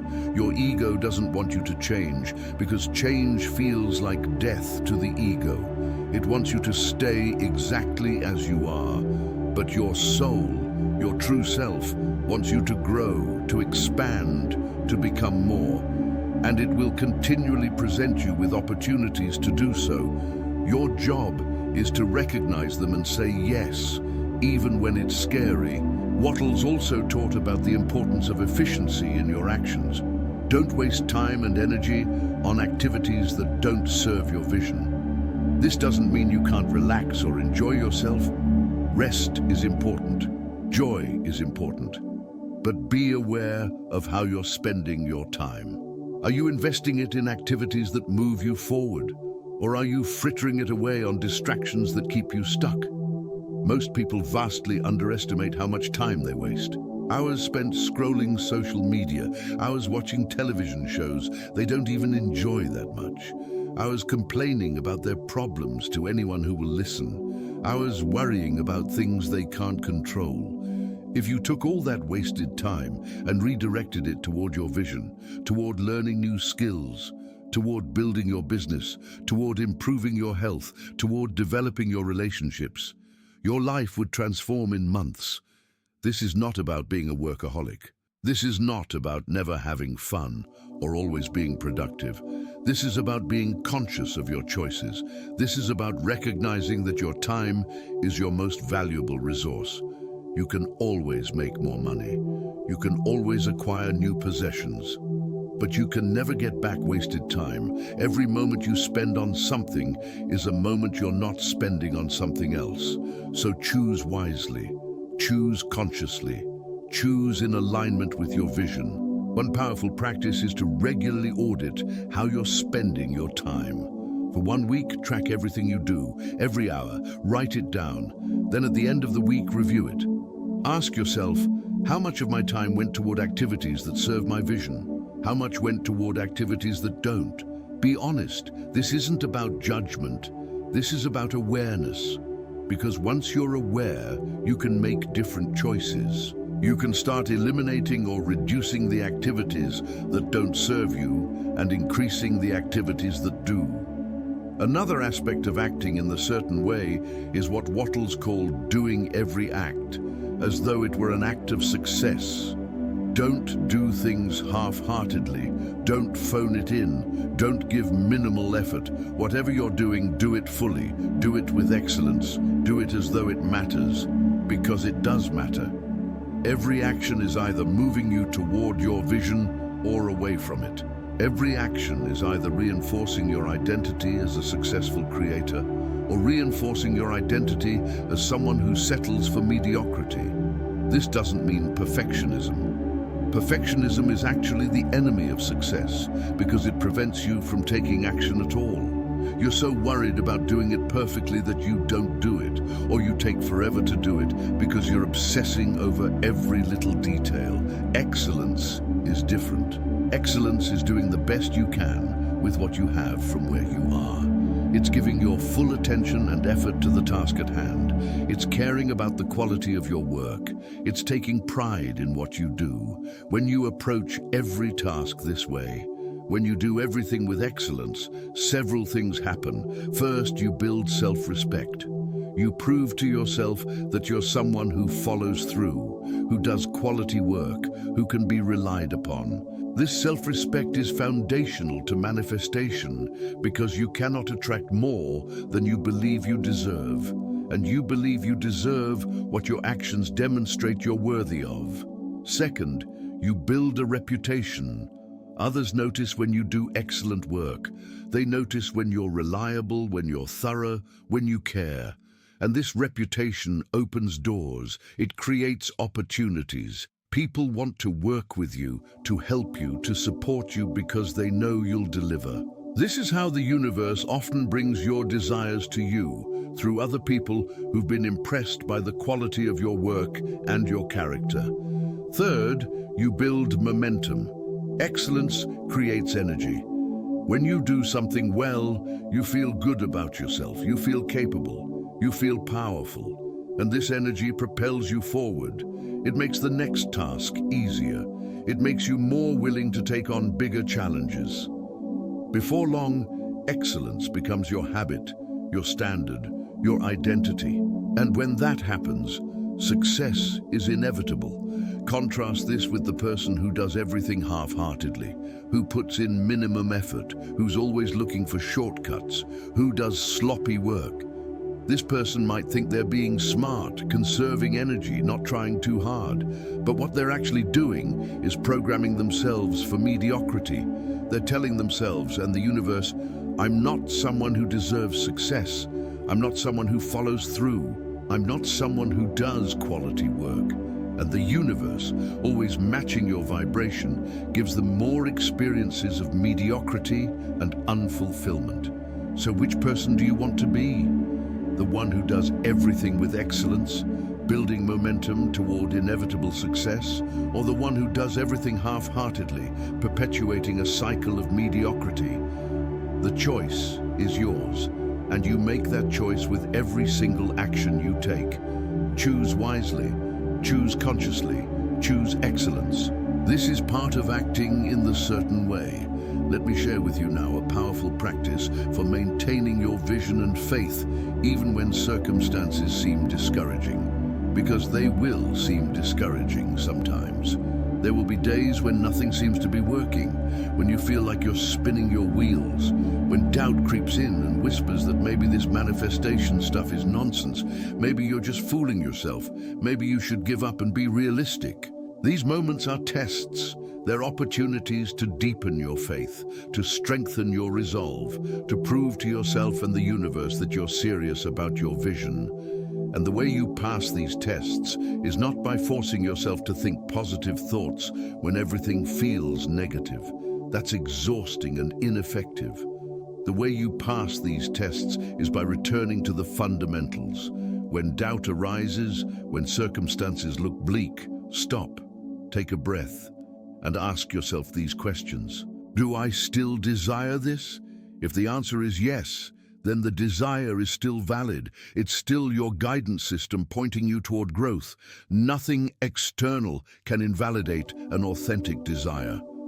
Second question, do I believe that manifestation is possible? Not specifically for this desire, but in general. Do I believe that thoughts become things? That the universe is responsive, that there are creative laws that, when applied correctly, produce results? If the answer is yes, then you have no logical reason to give up. The laws don't stop working just because you're having a bad day. They're constant, they're reliable, they're always operating. Third question, have I been consistent in my practice? Have I been thinking in the certain way? Have I been feeling my desire as already fulfilled? Have I been taking inspired action? Be honest.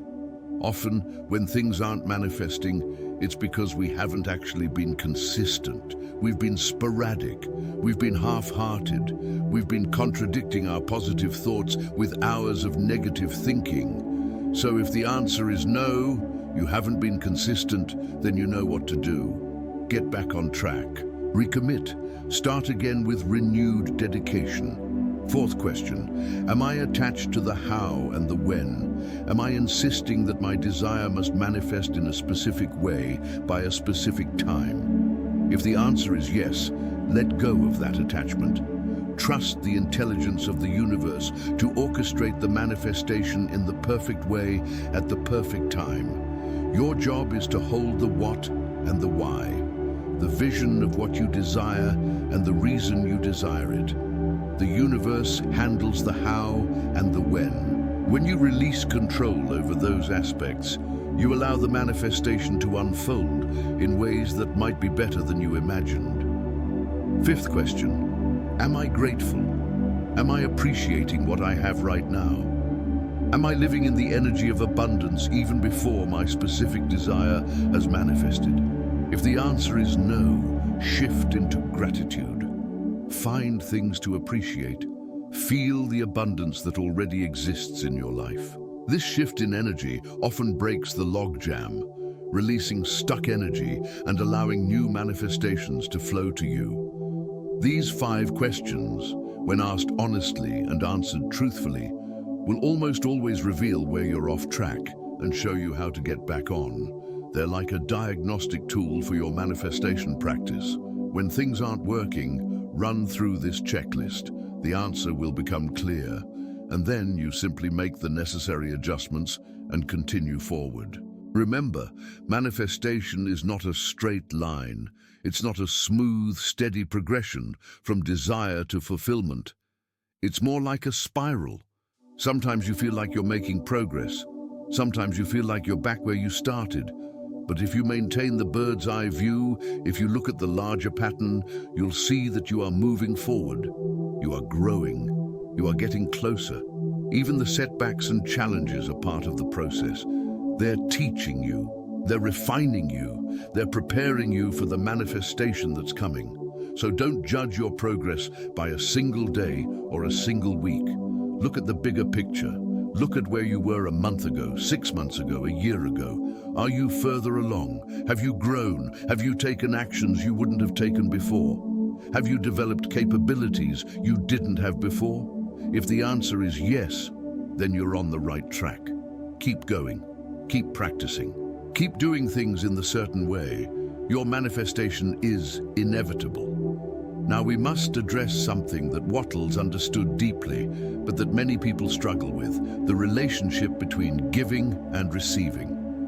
Most people have been conditioned to believe that receiving is somehow selfish or wrong, that wanting things for yourself is greedy, that you should be content with what you have and not desire more.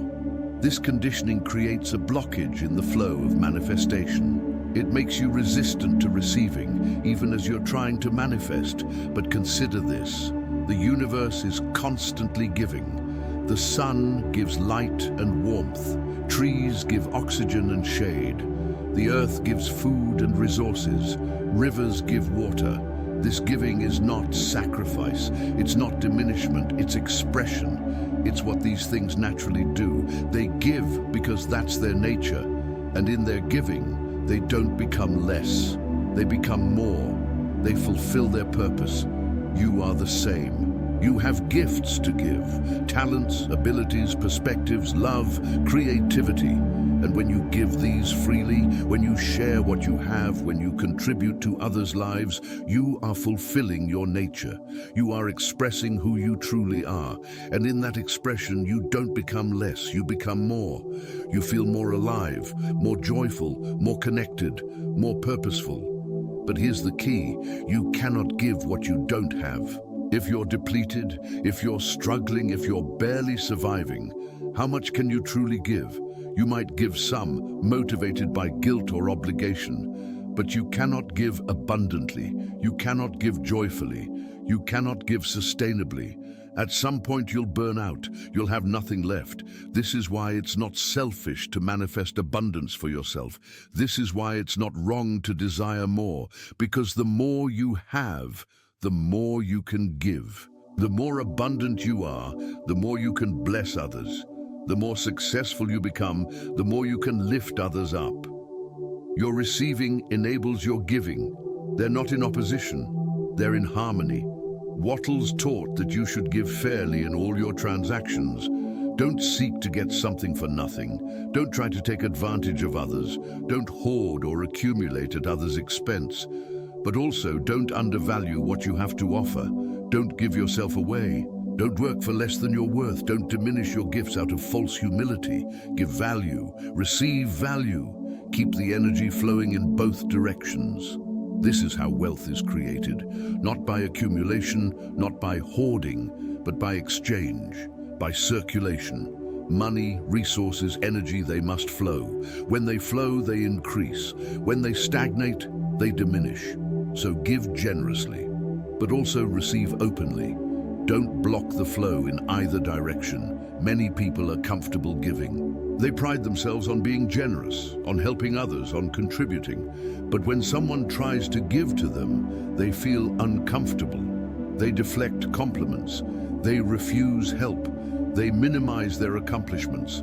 They don't allow themselves to fully receive appreciation, love, support, or abundance. And this inability to receive blocks their manifestation.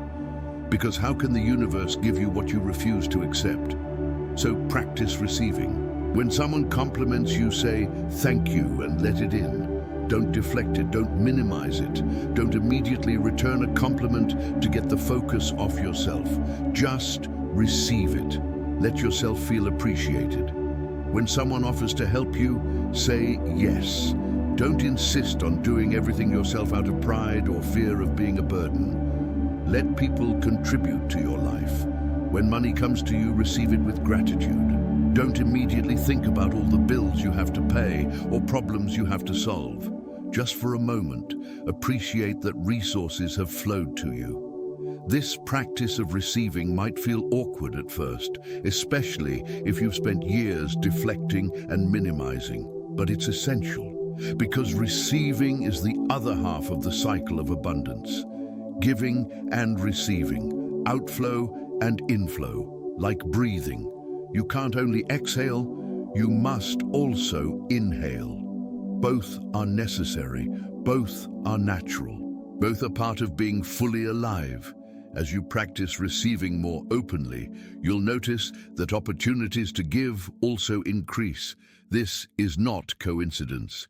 This is how energy works. The more you allow in, the more you have available to give out.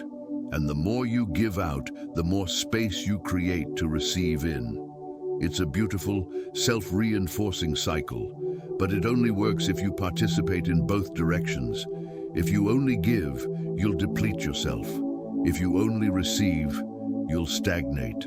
But when you do both, when you keep the energy flowing, you become a conduit for abundance. You become a channel through which the universe expresses its infinite creativity and generosity. This brings us to another crucial teaching from Wattles: the importance of increasing the value in every transaction, not just fair exchange, but adding value, giving more than is expected, exceeding people's expectations. When you do this consistently, you create ripples of positive energy that come back to you multiplied. Think about it. When you buy something and you get exactly what was advertised, nothing more, nothing less, you're satisfied. The transaction was fair. But when you buy something and you get more than you expected, when there's an extra touch, an unexpected bonus, a level of care and quality that exceeds what you paid for, how do you feel? You feel delighted. You feel appreciated. You want to tell others about this business. You want to return. You become a loyal customer and an enthusiastic advocate. Now imagine being the business that creates that experience. By giving more than expected, by adding that extra value, you've not only satisfied a customer, you've created a fan, someone who will bring you more customers, someone who will support you for years. And this didn't cost much. Maybe a little extra time, a little extra care, a little extra attention to detail. But the return on that small investment is enormous. This principle applies to every area of life, not just business. In your relationships, give more than you take. Be more interested than interesting. Listen more than you talk. Contribute more than you demand. In your work, whether you're employed or self-employed, always do more than you're paid for. Go the extra mile. Exceed expectations. Surprise people with your quality and reliability. In your friendships, be the friend you wish you had. Show up, be supportive, be present, be generous with your time and attention. When you live this way, when you consistently add value and exceed expectations, you create a momentum of goodwill. People want to help you. They want to support you. They want to see you succeed. Opportunities come to you that others never hear about. Resources flow to you through unexpected channels. Your reputation precedes you and opens doors before you even knock. This is the universe responding to your generous, value-adding energy. This is the law of circulation in action. But here's what's even more important. When you give more than is expected, you feel good about yourself. You build self-respect. You know you're not cutting corners, not taking advantage, not doing the bare minimum. You're someone who cares, someone who tries, someone who makes things better.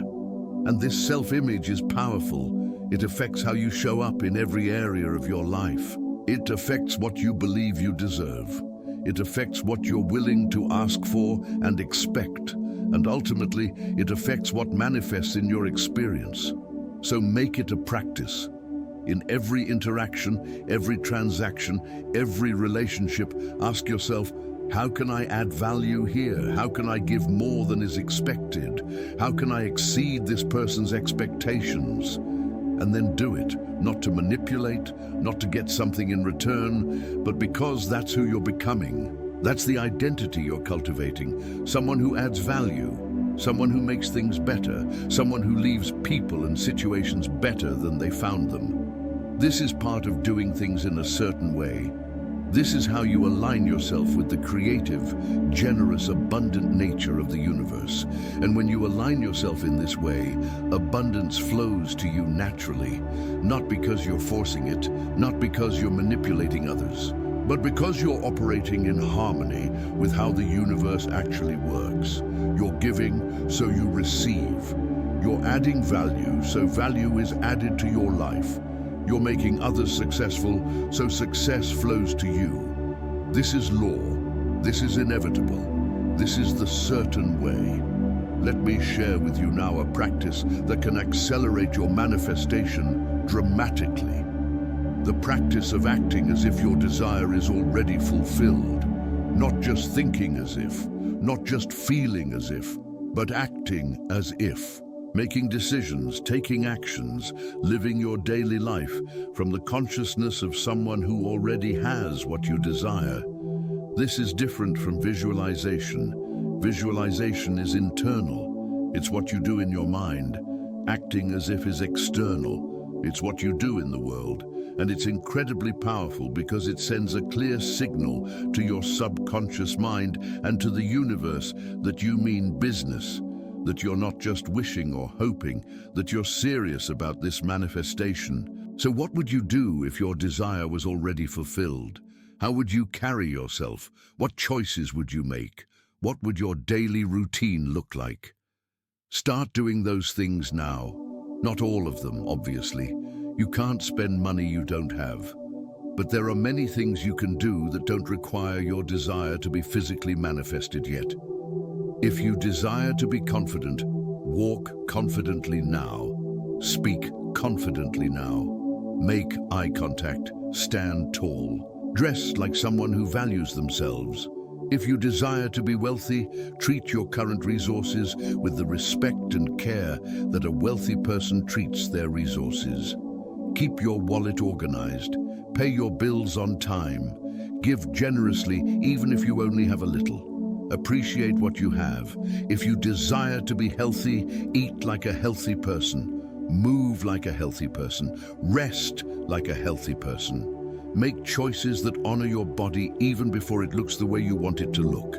This practice does several things. First, it rewires your subconscious mind. Your subconscious doesn't distinguish between actual experience and vividly imagined experience. When you act as if, your subconscious accepts this as reality. And once your subconscious accepts something as reality, it works to maintain that reality. It seeks consistency. So it will guide you toward thoughts, feelings, and actions that are consistent with this new reality. It will help you manifest what you've been acting out. Second, acting as if changes your energy. Other people can feel it. They respond to you differently. When you carry yourself confidently, people treat you with more respect. When you act abundantly, opportunities for more abundance come to you. When you embody health, your body responds by actually becoming healthier. Your outer actions influence your inner state, which then influences your outer reality. It's a feedback loop that, when used consciously, accelerates manifestation. Third, acting as if builds faith. Every time you take an action consistent with your desired reality, you're voting for that reality. You're telling yourself and the universe, I believe this is possible. I believe this is on its way. I believe I am this person. And these votes add up. Over time, your faith becomes unshakable. You stop doubting, you start knowing. And that knowing is the key that unlocks manifestation. Now, there's a balance here. I'm not suggesting you live in fantasy. I'm not suggesting you ignore practical realities or make foolish decisions. If you have debt, you need to address it. If you have health issues, you need to take appropriate action. If you have responsibilities, you need to fulfill them. Acting as if doesn't mean being irresponsible or delusional. What it means is bringing the consciousness of your desired reality into your current reality. It means making choices today that are aligned with who you're becoming, not just who you've been. It means stepping into the identity of the person who has what you desire, even before you physically have it. This is powerful, this is transformative, this is one of the most direct ways to collapse the gap between where you are and where you want to be. So starting today, identify 1 or 2 ways you can act as if your desire is already fulfilled. Small ways, simple ways, ways that are within your current capacity, but that stretch you slightly beyond your current identity. And then do them. Do them daily. Make them habits. And watch how your reality begins to shift to match these new actions, these new choices, this new way of being. As we continue this exploration, as we go even deeper into the practical application of Wattles' system, remember that everything we're discussing is interconnected.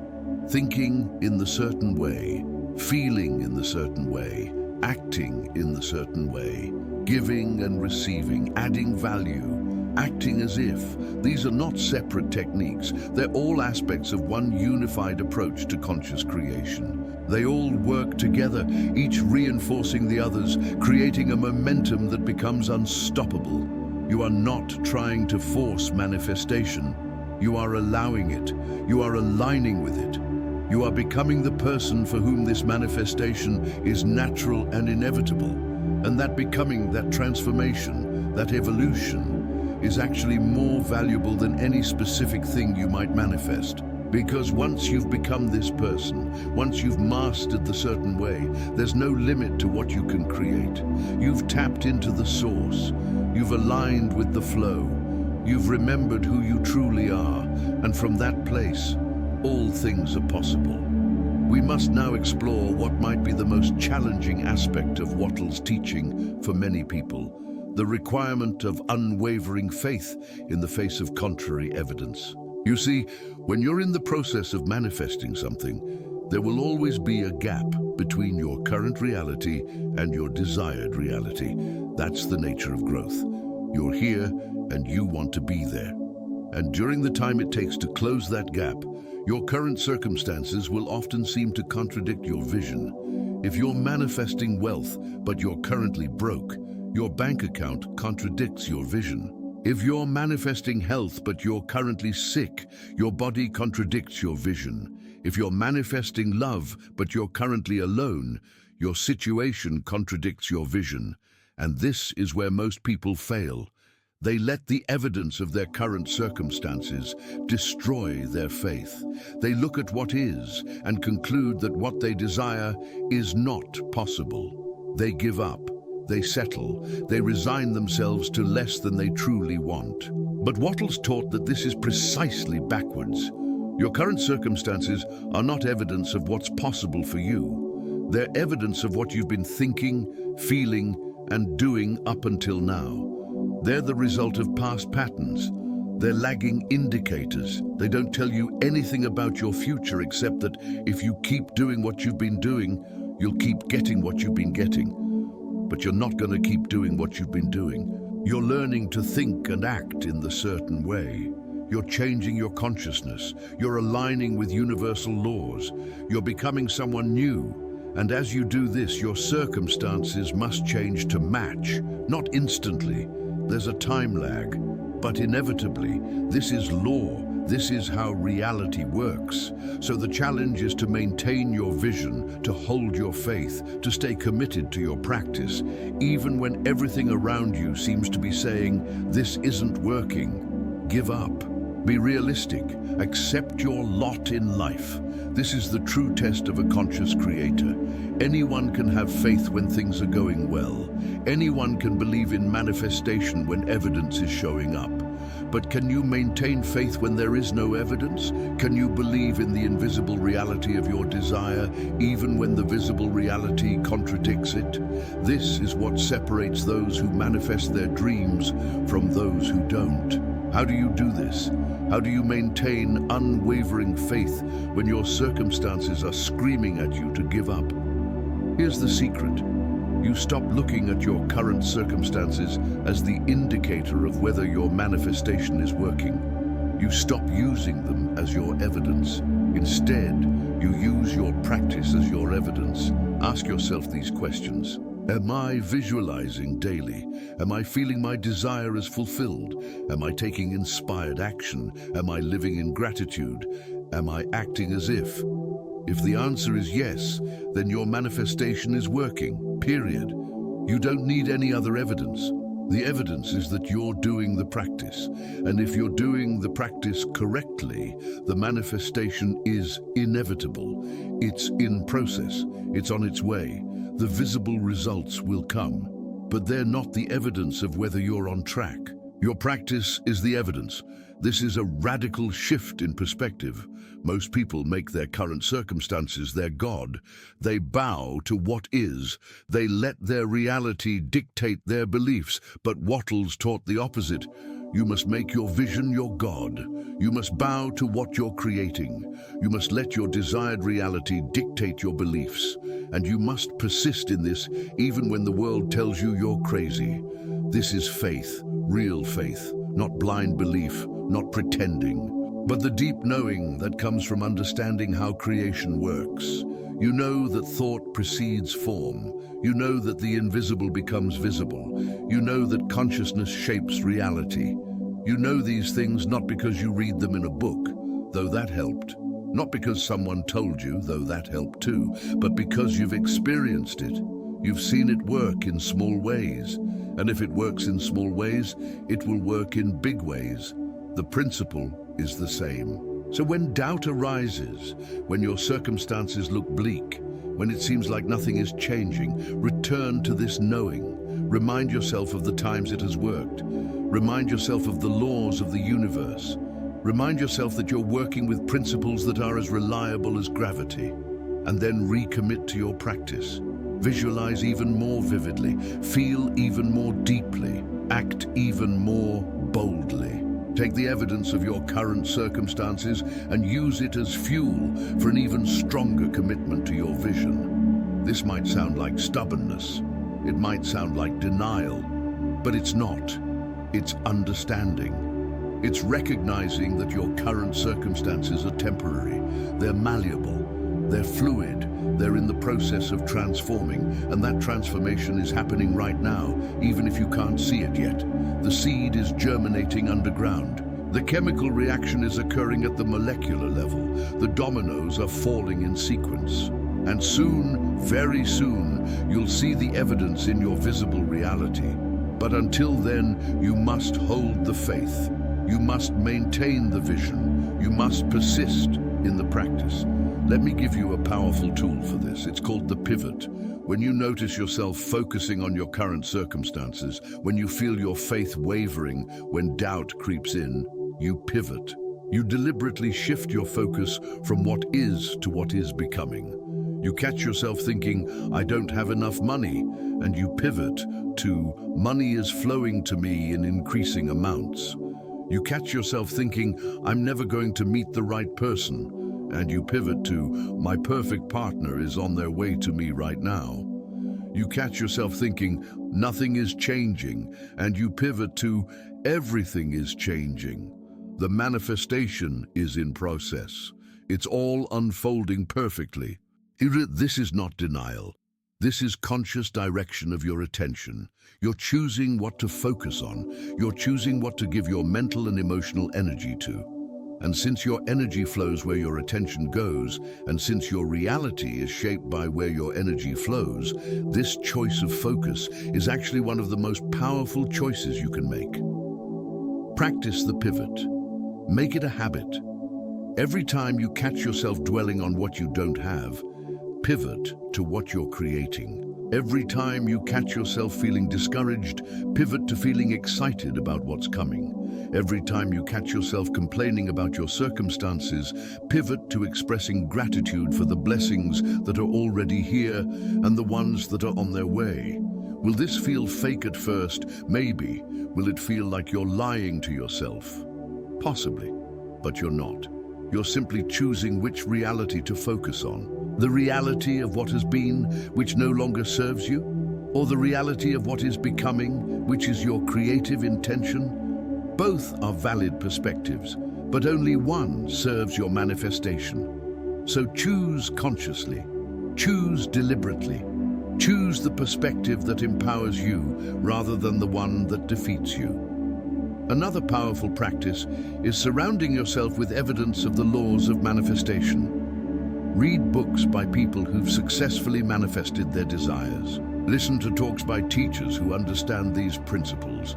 Study the lives of people who've achieved great things, not to worship them or compare yourself negatively to them, but to remind yourself that these laws work, that ordinary people apply them and get extraordinary results, that what you're attempting is not only possible, but has been done countless times before. This external reinforcement is valuable, especially in the early stages of your practice when your own faith is still developing. Later, when you've had enough personal experiences of successful manifestation, you won't need as much external validation. You'll have your own evidence, you'll have your own knowing, but until then, let the experiences of others support you. Let their stories remind you that you're on the right path. Also, be very careful about who you share your vision with. Not everyone will understand what you're doing. Not everyone believes in conscious creation. Many people are deeply invested in the idea that life is random, that success is luck, that you have to accept your circumstances because you can't change them. These people, even with the best intentions, will undermine your faith. They'll tell you to be realistic. They'll warn you about disappointment. They'll discourage you from dreaming too big. You don't need this energy around you, especially in the beginning. So be selective. Share your vision only with people who support it, who believe in you, who understand what you're doing. If you don't have people like that in your life yet, that's okay. Keep your vision to yourself. Guard it, protect it, nurture it in private. Let it grow strong before you expose it to potential criticism or doubt. This isn't about being secretive or isolating yourself. It's about being wise. Your vision, especially in its early stages, is like a tender young plant. It needs protection. It needs the right conditions to grow. Once it's strong, once it's established, it can withstand storms. But in the beginning, you must shield it from harsh winds.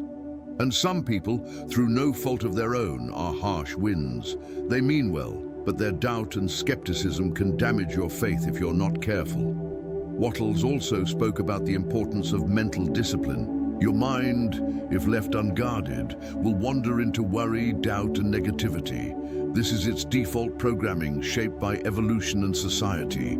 Your mind is wired to look for problems, to anticipate danger, to focus on what's wrong. This was useful when we were primitive humans trying to survive in a hostile environment, but it's not useful for conscious creation. It actually works against manifestation. So you must train your mind.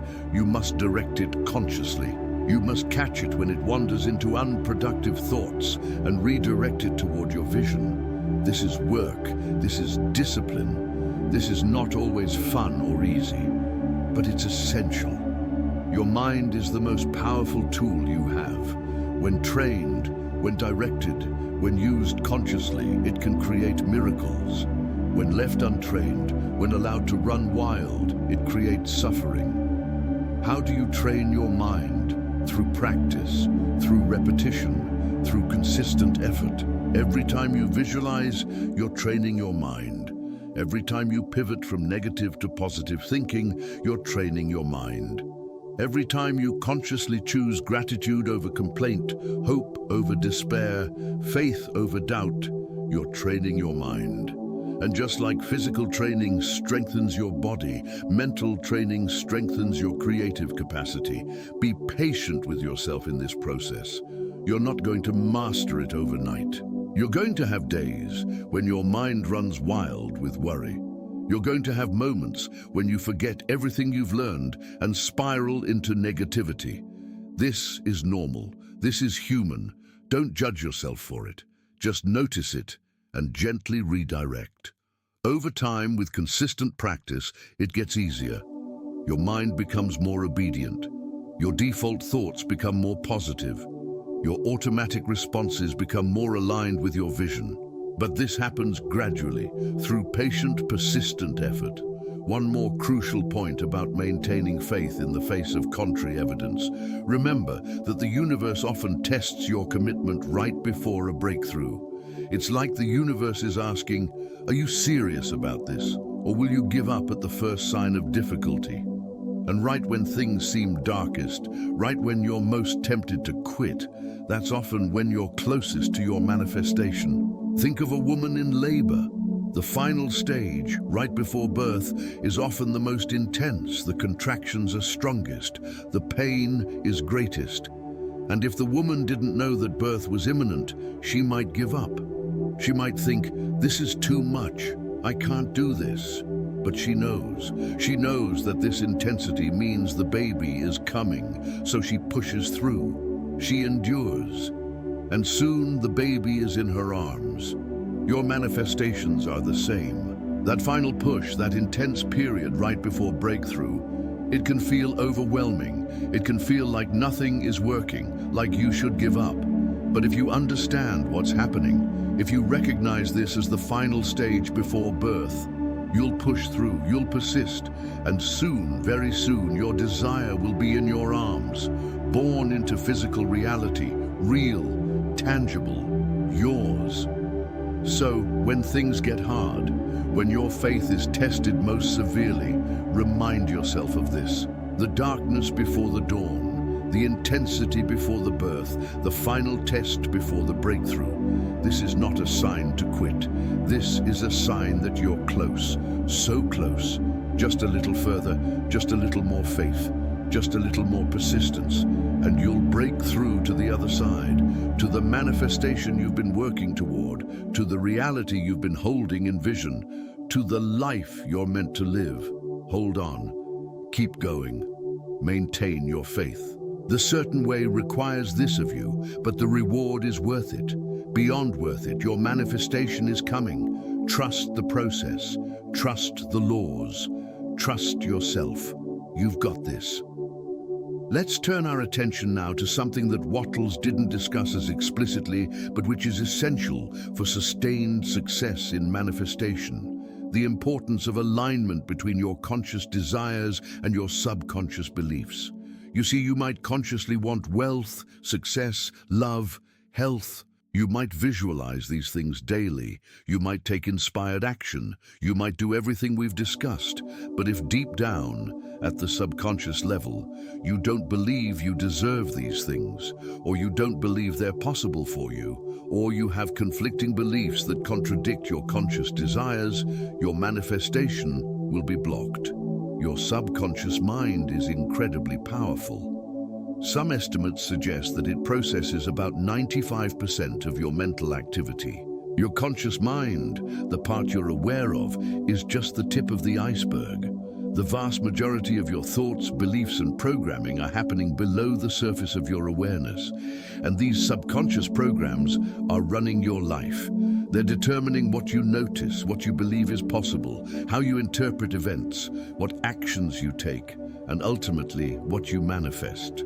So if your conscious mind says, I want wealth, but your subconscious mind believes money is hard to get, or rich people are greedy, or I'm not smart enough to be wealthy, guess which one wins? The subconscious, every time, because it's more powerful, It's more deeply rooted, it's been there longer, and it operates automatically beneath your awareness, sabotaging your conscious efforts while you wonder why nothing is working. This is why affirmations alone often don't work. You stand in front of the mirror saying, "I am wealthy, I am worthy, I am successful," while your subconscious is saying, "No, you're not. Look at your bank account. Look at your failures.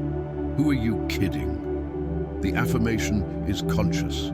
The contradicting belief is subconscious, and the subconscious wins. So how do you address this? How do you bring your subconscious into alignment with your conscious desires? First, you must become aware of what's in your subconscious. You must bring the unconscious into consciousness. How do you do this? By paying attention to your automatic thoughts, your emotional reactions, your patterns of behavior. When you think about having wealth, what immediately follows that thought? Pay attention. There might be a subtle thought like, "Yeah, but I've never been good with money." Or, "That would be nice, but it's not realistic for someone like me." Or, "Rich people have it easy. I'm starting from nothing." These thoughts might be so automatic, so familiar, that you don't even notice them. But they're there, and they're sabotaging you. When you imagine yourself in a loving relationship, what comes up? Maybe a fear of getting hurt. Maybe a belief that you're not attractive enough or interesting enough. Maybe a memory of past relationships that failed. Maybe a story about how all the good ones are taken.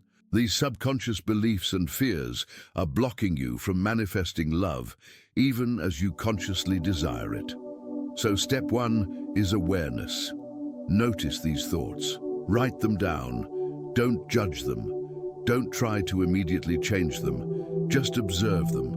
Become aware of what's actually running in your mental programming. This awareness itself is powerful because once you see a limiting belief clearly, it loses some of its power. It's no longer operating entirely in the dark. Step two is questioning these beliefs. Are they actually true? Or are they just stories you've been telling yourself? Stories you absorbed from parents or society or past experiences? Take a belief like, "Money is hard to get." Is that universally true?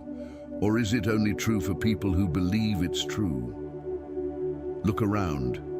You'll find people for whom money flows easily. They exist. So clearly, money is hard to get is not an absolute truth. It's a belief, and beliefs can be changed. Question every limiting belief you discover. Ask yourself, is this actually true, or is this just a story? Where did I get this belief? Does it serve me? Does it support my vision? If not, I can choose a different belief. This is empowering. This is taking back your creative authority. You're not stuck with the beliefs you inherited or absorbed. You can choose new ones. Step three is replacing limiting beliefs with empowering ones. But here's the key. You can't just replace them with opposite beliefs that you don't actually believe yet. That creates inner conflict. If you don't believe you can be wealthy, you can't just start affirming, "I am wealthy," and expect your subconscious to accept it. It won't. It will resist. It will say, "That's a lie." And the internal conflict will actually create more stress and block manifestation even further. Instead, you use what might be called bridge beliefs. Beliefs that feel more believable as stepping stones between where you are and where you want to be. So instead of jumping from "I can't be wealthy" to "I am wealthy," you might use bridges like, "I'm learning about wealth. I'm becoming better with money. I'm open to discovering new ways to create income. I'm worthy of financial abundance. It's possible for me to be wealthy." Many people have become wealthy, starting from where I am or worse. These bridge beliefs don't trigger resistance because they're believable. They feel true, or at least possible. And as you affirm these bridge beliefs, as you gather evidence for them, as you experience small wins that support them, your subconscious begins to shift. The old limiting belief weakens, the new empowering belief strengthens, and eventually you can cross the bridge fully into a consciousness that naturally expects and attracts wealth. This process takes time, it takes patience, it takes consistent effort, but it works, and it's essential if you want sustained success in manifestation. You cannot override your subconscious indefinitely through willpower alone. You must bring it into alignment. You must reprogram it. You must install beliefs that support your vision rather than sabotage it. Another powerful tool for subconscious reprogramming is repetition. Your subconscious learns through repetition. This is how your current beliefs got installed in the first place. You heard them repeatedly. You experienced evidence for them repeatedly. They became automatic, so you can use the same mechanism to install new beliefs. Repeat your new empowering beliefs daily, multiple times a day if possible. Write them, speak them, think them, over and over. Eventually, through sheer repetition, they become automatic. They become your new programming. Also, use feeling in this process. Your subconscious responds powerfully to emotion. Facts alone don't impress it much, but facts paired with strong emotion get installed deeply. So when you're affirming a new belief, don't just say it mechanically. Feel it. Generate the emotion that would accompany that belief if it were fully true. Feel the confidence, feel the gratitude, feel the excitement, feel the peace. Infuse your affirmations with emotion and they'll penetrate much deeper into your subconscious. Visualization is also a powerful tool for subconscious reprogramming because your subconscious doesn't distinguish between vividly imagined experiences and real experiences. When you visualize something repeatedly with sensory detail and emotional engagement, your subconscious accepts it as real. And once it accepts it as real, it works to maintain that reality. It seeks consistency, so it guides you toward thoughts, feelings, and actions that are consistent with what you've been visualizing. This is why Wattles emphasized visualization so strongly. He understood, perhaps intuitively, what neuroscience is now confirming. That mental rehearsal creates neural pathways. That visualization activates the same brain regions as actual experience. That your subconscious mind can be trained through consistent, vivid, emotionally charged mental imagery. This is not wishful thinking. This is applied neuroscience. This is using your brain's natural learning mechanisms to install the programs that will support your manifestation. Let's also address something important. Sometimes, the resistance to manifestation comes not from beliefs about whether something is possible, but from beliefs about whether you deserve it or whether it's safe to have it. These are often deeper, more emotional blocks. Maybe you have guilt about past mistakes and feel you don't deserve good things. Maybe you have fear that if you become successful, you'll lose friends or family won't relate to you anymore. Maybe you associate wealth with being a sellout or love with vulnerability and potential hurt. These blocks are trickier because they're not purely logical. They're emotional, they're tied to identity and relationships and past wounds, but they're just as real and just as limiting as any other block. And they must be addressed if you want full manifestation. How do you address them? Often this requires gentler, more compassionate work. You might need to forgive yourself for past mistakes.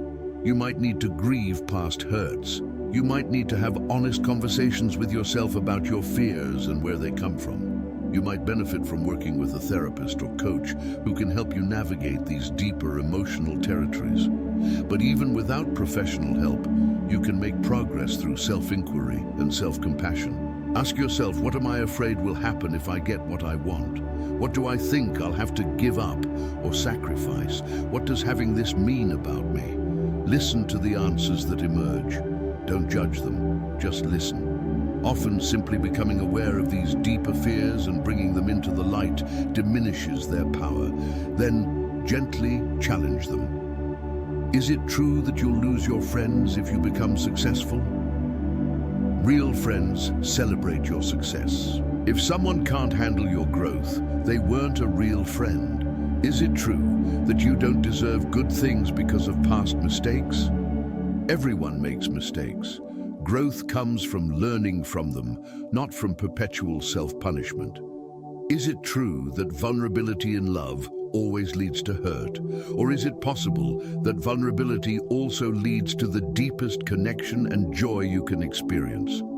Work through these fears with compassion for yourself. Recognize that they develop for a reason, usually to protect you. Thank them for trying to keep you safe, but also recognize that they're outdated. They're based on past experiences that are no longer relevant. You're different now. You're stronger now. You're wiser now. You can handle what you couldn't handle before. You're safe to grow. You're safe to expand. You're safe to manifest your desires. This inner work, this alignment of conscious desire with subconscious belief, this healing of emotional blocks, this is often the missing piece in manifestation practice. People focus so much on the external techniques, the visualizations and affirmations and actions, that they neglect the internal landscape, but both are necessary. External techniques without internal alignment will produce limited results. You might manifest small things, but the big things, the things you truly desire, will remain elusive because part of you is blocking them. So give equal attention to both. Practice the external techniques we've discussed, but also do the inner work. Explore your beliefs, question your assumptions, heal your wounds, reprogram your subconscious. Bring all of you into alignment with your vision. When your conscious and subconscious minds are working together, when there's no inner conflict, when all parts of you are saying yes to your desire, manifestation becomes exponentially easier. The resistance drops away, the flow increases, and what once seemed impossible becomes inevitable. This is the depth of work that the certain way requires. It's not just about thinking positive thoughts, it's about becoming a different person. A person whose inner world supports their outer vision. A person who's healed their blocks and aligned their beliefs. A person who's ready at every level to receive what they've been asking for. This is the work, this is the path. And while it might seem daunting, while it might seem like a lot, I promise you, it's worth it. The freedom, the power, the joy that comes from this level of inner alignment is beyond words. It transforms not just what you manifest, but who you are. And that transformation is the greatest gift of all. As we move toward the completion of this journey together, I want to share with you what might be the most important insight of all. The recognition that manifestation is not separate from spirituality. It is spirituality. When you understand manifestation deeply, when you practice it correctly, you're not engaging in some ego-driven pursuit of material gain. You're actually engaging in a profound spiritual practice. You're learning to align with the intelligence that creates universes. You're discovering your true nature as a creative being. You're remembering your connection to Source. Wattles understood this. Though his book was titled The Science of Getting Rich, his vision was much larger than mere financial success. He saw wealth as a means to fuller life expression. He saw success as a way to contribute more, to serve more, to experience more, to become more. He saw manifestation as a spiritual path, a way of consciously participating in the creative unfolding of the universe. This perspective transforms everything. When you see manifestation as a spiritual practice, you approach it differently. You're not desperate. You're not grasping. You're not trying to fill an inner void with outer things. You're simply learning to flow with the creative power that you are. You're aligning your personal will with universal will. You're discovering that what you truly desire is what the universe desires to express through you. This removes the guilt that many spiritual people feel about wanting things. There's often a belief in spiritual communities that desire is somehow unspiritual. that wanting material things is shallow or ego-driven, that truly evolved people should be content with nothing. But this is a misunderstanding. Desire is not the enemy. Attachment is the enemy. Desperation is the enemy. But pure desire, the desire for fuller life expression, for growth, for contribution, for joy, this is divine. This is the universe itself seeking to experience more of its infinite potential through you. So don't suppress your desires. Don't feel guilty about them. Honor them, explore them, understand where they're truly coming from. And if they're genuine, if they represent authentic growth and expansion, if they're not just attempts to fill an inner void or prove something to others, then pursue them wholeheartedly. Use the principles we've explored. Think in the certain way, feel in the certain way, act in the certain way, and know that in doing so, you're not being selfish or materialistic. You're being spiritual in the deepest sense. You're allowing life to express more fully through you. This understanding also helps you maintain perspective when your desires don't manifest exactly as you pictured them. When you're attached to a specific outcome, when your happiness depends on getting exactly what you want exactly when you want it, you suffer. You're in resistance to what is. You're fighting reality. But when you understand that manifestation is ultimately about alignment with the universe, about growth and expansion and fuller life expression, you can hold your desires more lightly. Yes, have clear vision. Yes, feel your desires deeply. Yes, take consistent action.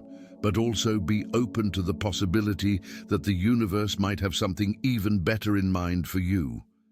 Be open to the path unfolding differently than you expected. Be open to the timing being different than you planned.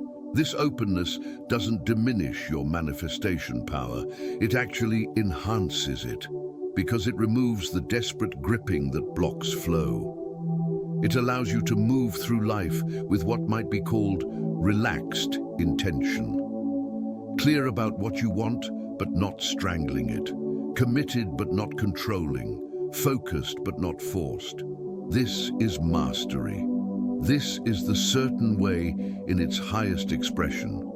You're fully engaged in creation while simultaneously surrendering to the wisdom of the universe. You're doing your part while trusting the universe to do its part.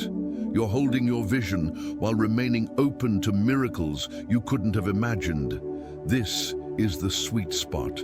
This is where manifestation becomes joyful rather than stressful, where it becomes a dance rather than a struggle, where it becomes play rather than work.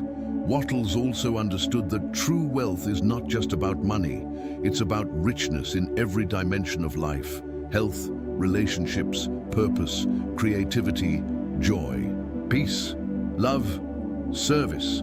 These are the true measures of a wealthy life, and while money can support these things, it cannot replace them. You can be financially rich and utterly poor in what truly matters.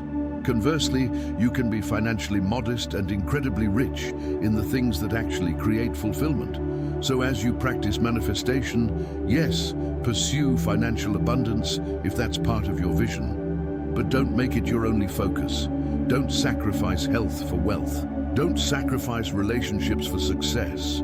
Don't sacrifice presence for future planning. Create a holistic vision, a vision of a life that's rich in every way that matters to you, and then apply the certain way to all of it.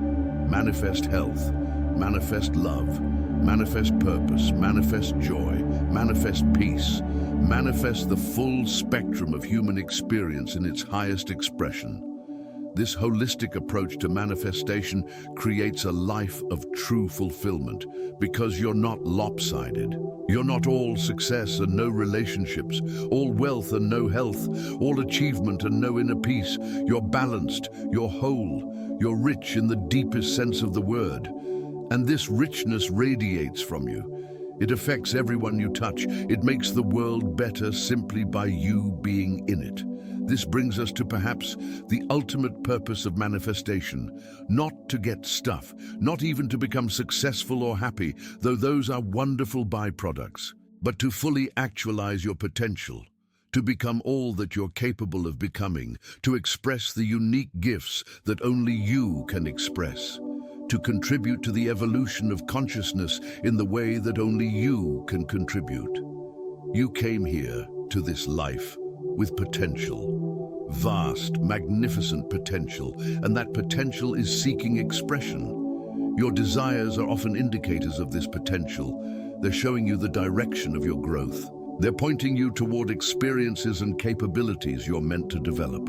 So when you honor your desires, when you work to manifest them, you're not being selfish. You're fulfilling your purpose. You're actualizing your potential. You're becoming who you were meant to become. This is the spiritual purpose of manifestation. And when you see it this way, everything changes.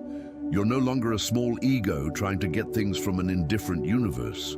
You're a magnificent being, learning to consciously express the infinite creative power that you are. You're awakening to your true nature. You're remembering your divine inheritance. You're claiming your birthright as a creator. This is what Wattles was really teaching. The mechanics, yes, the practical how-to, absolutely. But underneath all of it, he was pointing to a profound truth about who you are and what you're capable of. He was saying, you are not limited. You are not powerless. You are not at the mercy of circumstances. You are a creative force. You are connected to infinite intelligence. You are one with the power that creates worlds.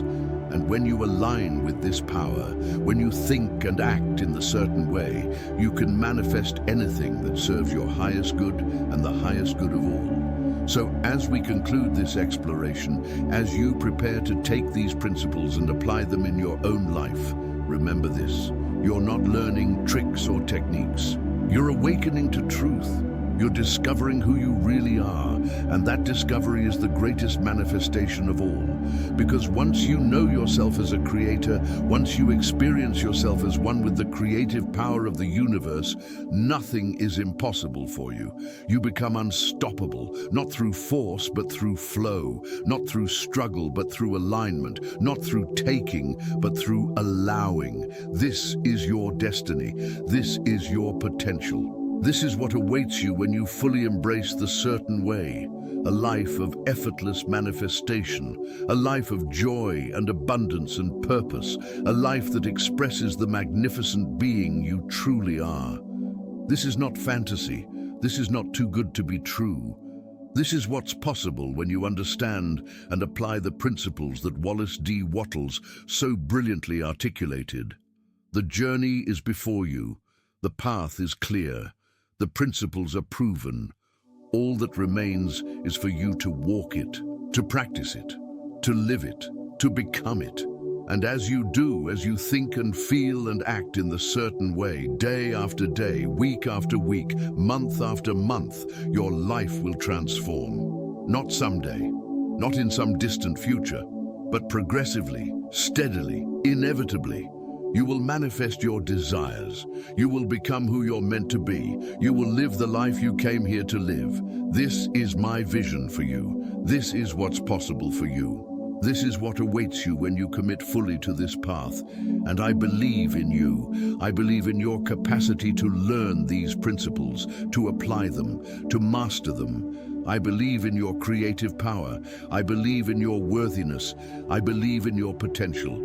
Because I know what you are. You are a magnificent creative being. You are an expression of infinite intelligence. You are one with the power that creates universes.